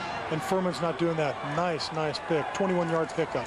Furman, by the way, will be playing next week, and again they will be homecoming with Marshall. A kickoff at 1:30 on a 1st down play. Bonaventure to the sideline to Harrison, and steps out of bounds to stop the clock at 1:34 left to go. Stepping out in front of Bradham. They'll pick up on the play down to about the 33 or 4-yard line, and squarely between the, well, actually the 32 and 33, so a gain of about 4. 2nd down and 6 yards to go here. Stopping the clock is the most important factor here, as most of the 15,305 have headed out to the exits for the homecoming festivities, or for the Furman fans to drive back to Greenville. Some of them have stayed on to watch his final drive as Bonaventure's back to throw. He throws underneath to Harrison, who again will run out of bounds, and he has the 1st down as he goes out of bounds inside the 25. Harrison picking up some numbers here, but They've got to get them in big chunks with 1:28 left to go. But they're stopping the clock. Good job. They're stopping the clock. In fact, the plays that they're running are designed for the crossing patterns. Once the receiver gets it, he turns upfield, and you're watching. He has the option. Take it upfield, or should I get out of bounds and stop that clock? You're not going to see him throwing that ball right over the middle unless it's a clean shot for the end zone. Wide receivers split out. Double to the left side. That's Cole along with Harrison. On the near side is Jody Wade. Lone running back is Mark Moore. Bonaventure out of the shotgun. A big rush is on him. Steps out of there, still in the move. Across the grain, throws, and a diving catch made. What a catch by Jody Wade. And now they're going to have to use up their final timeout to stop the clock at 1:17. Are they stopping it for the chain? I guess they are stopping at the chain, as they were just that close for the first down. And now as they move it, they'll start the clock again, and Furman will try to either get another play off here or try to get that ball out of bounds again. They've got one timeout left, I believe. Clock is rolled after the chain is set. Bonaventure out of the shotgun. Looking in the end zone, and just in and out of the hands of Broughton. And that, of course, is the tight end trying to get that one over the middle. Nice defensive player. Just get a hand on it and knock it out of Broughton's way, because that is without that hand, that's a sure touchdown. You know, interesting enough, the game last year came down to the wire. And Broughton had an opportunity to catch the ball in the end zone and couldn't handle what was a catchable ball that could have given Furman the victory last year. But again, even that catch would have not brought them close enough unless they get the onside if they do score here. 1:07 as they stop the clock. Second down, goal to go. Bonaventure looking in the end zone again. Gets out of trouble. Running to his left, going back against the grain. Touchdown as they throw it to Bo Davis, number 7. Touchdown for Furman as they score from the 12-yard line, a 12-yard pass. They, of course, will try to add the extra point here, and then you know, yes, the onside kick is forthcoming. The onside kick is inevitable. A headsy play by Brandon Bonaventure, to slip out of the tackle of Lee Brooks. Rolls out to his left, throws back across the grain, which is very, very difficult to do. And you said Bo Davis right there. Now these receivers do adjust for the scramble. It's a good way to get open. This, by the way, was the 5th possession of the second half, and every one of the possessions have resulted in at least a score. A field goal and 2 touchdowns by Georgia Southern, and now 2 touchdowns and a couple of extra points. And now the onside kick is forthcoming by Furman, and all of the good hands people of Georgia Southern will be up on that front line. Now you've got just under a minute left, Sam, with an onside kick. If you can get it back, there's definitely time for Brandon Bonaventure to launch one up there to one of his receivers and get the score. And like you said earlier, the tie could come into play. It could indeed, and again, it is not out of the likelihood. First of all, if the onside kick would be successful, and by the way, Jim Rector is going to do it, they would get excellent field position. As you pointed out, he'd have not that much of the field to take care of with only 58 seconds. He's going to have to do something in a hurry, but again, Georgia Southern, all they've got to do is get somebody up there to kind of get a hold of it and fall down on it, and then they will be able to run out the clock and get this victory. A big victory for one or the other. Both looking for their 6th win. Both came in 5-3. Georgia Southern, of course, a tough time inside the conference. It's only the 2nd conference loss by Furman. They lost earlier to Appalachian State, the only one they've had in the conference to lose. Now, what Georgia Southern's doing is bringing on what they call their hands team. This is all the guys that know how to handle the football. There's no big hoggies up front there to block. I was going to say, guys are used to handling the ball. There's not a number over 28 or 9, but I noticed right up in front they do have. No. Number 82 is up in the front, and that, of course, is Belser. Right, he's a receiver. Now, Richter, if Richter does his job right, what he'll do is he's going to lay that ball at an angle right towards the corner of the 45-yard line. If that ball rolls and bounces up just right, it's going to give the Furman guys a chance to get underneath it and make and pick up the ball. I think Georgia Southern has used up their final timeout. They didn't like what they saw there, so they have called a timeout. And they know they've got to adjust here to see where that ball is going to be kicked, as Rector had lined up to, of course, kick it, as you pointed out, to that opposite side. And I think Georgia Southern wanted to make sure they had just exactly, A, the right number of people out there, and B, also wanted to get the best people with the best hands where they were going to try to kick the ball. So as they've taken the timeout, Lee Stevens, has been our statistician tonight. Lee, thank you very much for the job well done. Skip Hill has been our producer-director here for Sports South, and all of the great crew. And again, we're just thankful they didn't have to work in the rain this week, as we had a cool day, but again, it was dry. Again, our thanks to the men and women of Sports South for the job well done on our telecast, and our thanks to you for staying with us on this one. It's been a good one. Georgia Southern up on the score 27-20, and the onside kick coming by Furman. Rector will come out. Of course, he had not been doing the kicking off, as David Burton had kicked off most of the time here. And again, Rector, right-footed kicker, doesn't have to plant with that sore left foot of his as well as he has to normally. And he will be kicking into the far side of the field. So here is a chance for Furman to win and a chance for Georgia Southern to wrap it up as the onside kick goes the 10 yards. It's up in the air, and a diving catch is made on the far side by Georgia Southern, and they will get the football at midfield, but it took exactly the right bounce they needed. And I believe Dexter Dawson was the man that went up after it. And if you're going to kick it to one guy, you don't want to kick it That's to. right. Actually, this is an excellent kick by Richter. Do you see how the ball goes? Oh. It bounces up there. Anybody from Furman can get it. Once it crosses that line, it doesn't have to touch a Georgia Southern player. It's a free ball. Dexter Dawson, of course, with the hands he has, it's almost a no-brainer. So now all Georgia Southern has to do is wind out the last 58 seconds of the game. Interesting enough, no time went off that clock. Should have been at least a second or two. And they're playing at home, too. They're just going to take a knee. What do you mean, Sam? I'm saying sometimes it just doesn't. Paying the guy, the guy doing the clocks. Yeah, that's my Georgia story. Southern? That's my story, and I'm sticking to it. Yeah. Georgia Southern again getting an opportunity to pick up a win. And now a couple of seconds wind off, and now Furman does use their last timeout, as they want to bring some of the offensive players to the Georgia Southern side and opposite side for Furman. Really not a lot Furman can do here in this situation now other than just kind of bite the bullet and let it ride out. Tim Stowers extremely happy with the win. His team stays alive in this playoff hunt. Now he has a conversation as Bobby Johnson troops to the far sideline. Furman again winners of 5 out of their last 6 games, losing only to Appalachian State after opening up 0-2 as they lost their first 2. Of course, got bombed early in the year.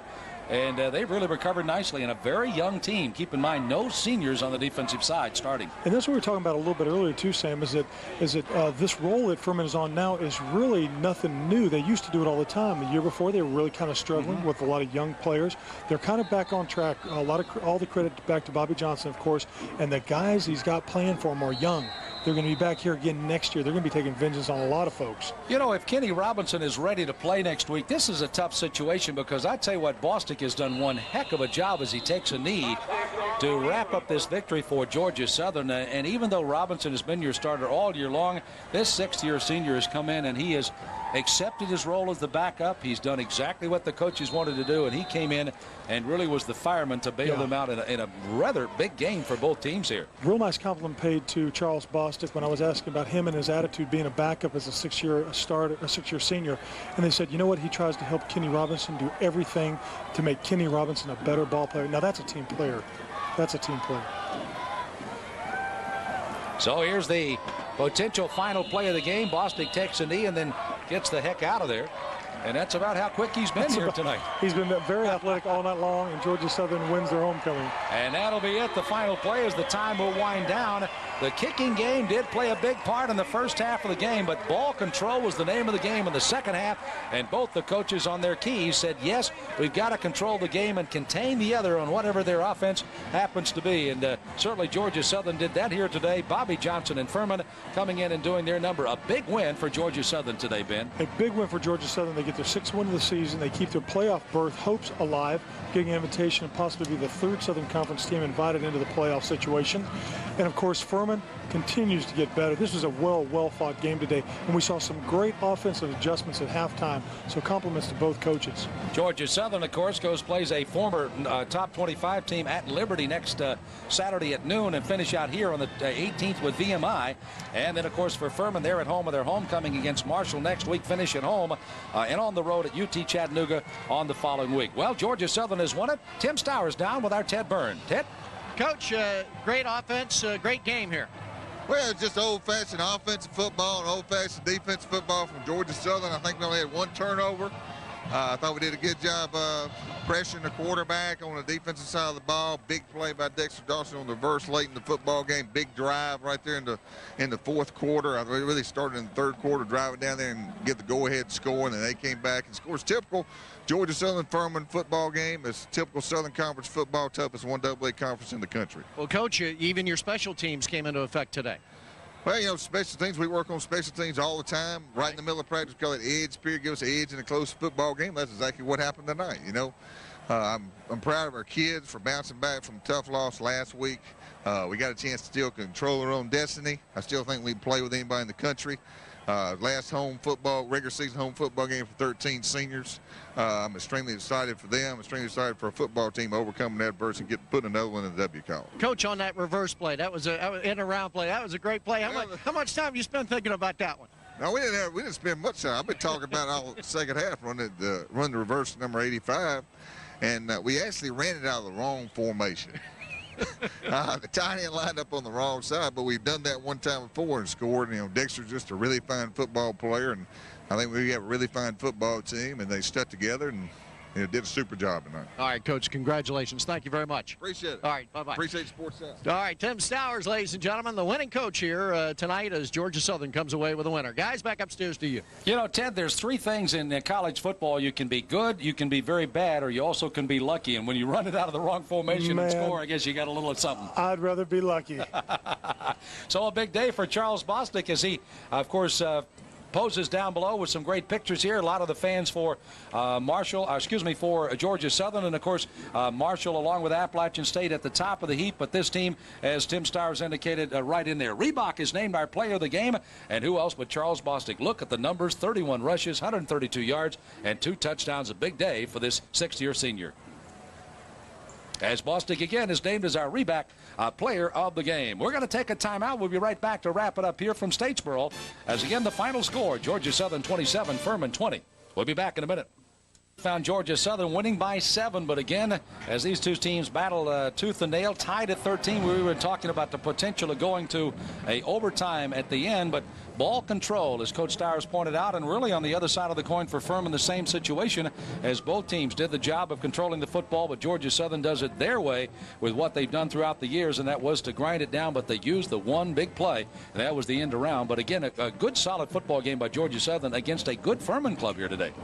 Both clubs, it was a great game, Sam. Very, very close, not just statistically, but on the scoreboard also. And don't forget, we had about 4 or 5 critical situations, including the one down here for Georgia Southern to go for 4th and short in order to keep their drive alive for Charles Bostic to get his touchdown, his second touchdown of the day, and of course tied it back up. Interesting day coming and going. Tim Stowers said that the reverse, which was once again another critical play to keep the drive alive and to kind of put this thing away for him, was actually run out of the wrong formation. So when you have a guy like Dexter Dawson that has the kind of speed he does, and he also knows how to play football, he runs around the side, makes things happen, whether it's the wrong formation or not. By the way, Dexter Dawson has his win back. I'm not sure that Ted does, but let's take it downstairs. Ted, you've got one of the stars of today's game. I do. I've got Dexter here. Dexter, let's talk about that end-around play. Were you happy when they called your number in the huddle? Well, of course I was. It was a situation where the backside, they were pursuing really hard, and, thanks to the coaches upstairs, they made a great call and calling reverse. The line blocked well. The quarterbacks made a good pitch, and it was a play where all 11 guys were doing their responsibilities, and it worked. As you guys, kept coming back and then getting the lead and tried to, increase that lead, what were the coaches saying to you on the sidelines when you would come off? Well, the big thing was consistency. We knew what we had to do. The thing about it is when defense comes down, the offense picks up. That's the thing about our team. We have great character. We thrive on moments like tonight or making the play, and when teams practice hard and work hard, good things happen. Dexter, knowing that this game was really important for both teams to stay in the hunt for the Southern Conference title, how much did that play in your mind in your preparation for this game? Well, it played an important part, but the main thing about it is we're trying to win every game because we're trying to get a bid into the playoffs. It's not so much about the Southern Conference. We're just trying to get into the playoffs, and we're going to take each game as they come. Dexter, as we looked at this game, it's almost become a real rivalry between Georgia Southern and Furman, hasn't it? Oh, yes. There's tension. There's tension between us, but the thing about it is each team respects each other, and it's a dogfight. And now you got to get ready for another tough opponent next week. This is your last home game, so now you got to go back out on the road. Oh, yeah, go back in, work on the fundamental things we need to do, and hopefully by Monday we get ready for our next game. All right, Dexter, thanks very much. All right, thank you. Back upstairs to you guys. Thank you, Ted. Nice job again today. And our thanks to Dexter Dawson and all the fine folks at Georgia Southern, of course, from Matt Rogers, their information director, and, of course, Hunter Reed from Furman. Well, it's been a great day today, Ben, and another big win for Georgia Southern. Another big win for Georgia Southern. And, of course, they do great here playing at Paulson Stadium. They have an outstanding record playing at home. Of course, Tim Stowers wants to bring that record on the road up since the rest of their games are away from here. Well, they are at Liberty next week, and they do finish in Norfolk at the Oyster Bowl against VMI, so this was their last game as Dexter Dawson and Georgia Southern again run it in. They win it with a score of 27-20. On behalf of Ben Utt and Ted Byrne, this is Sam Smith. Thanks, and so long, everybody, from Statesboro, Georgia.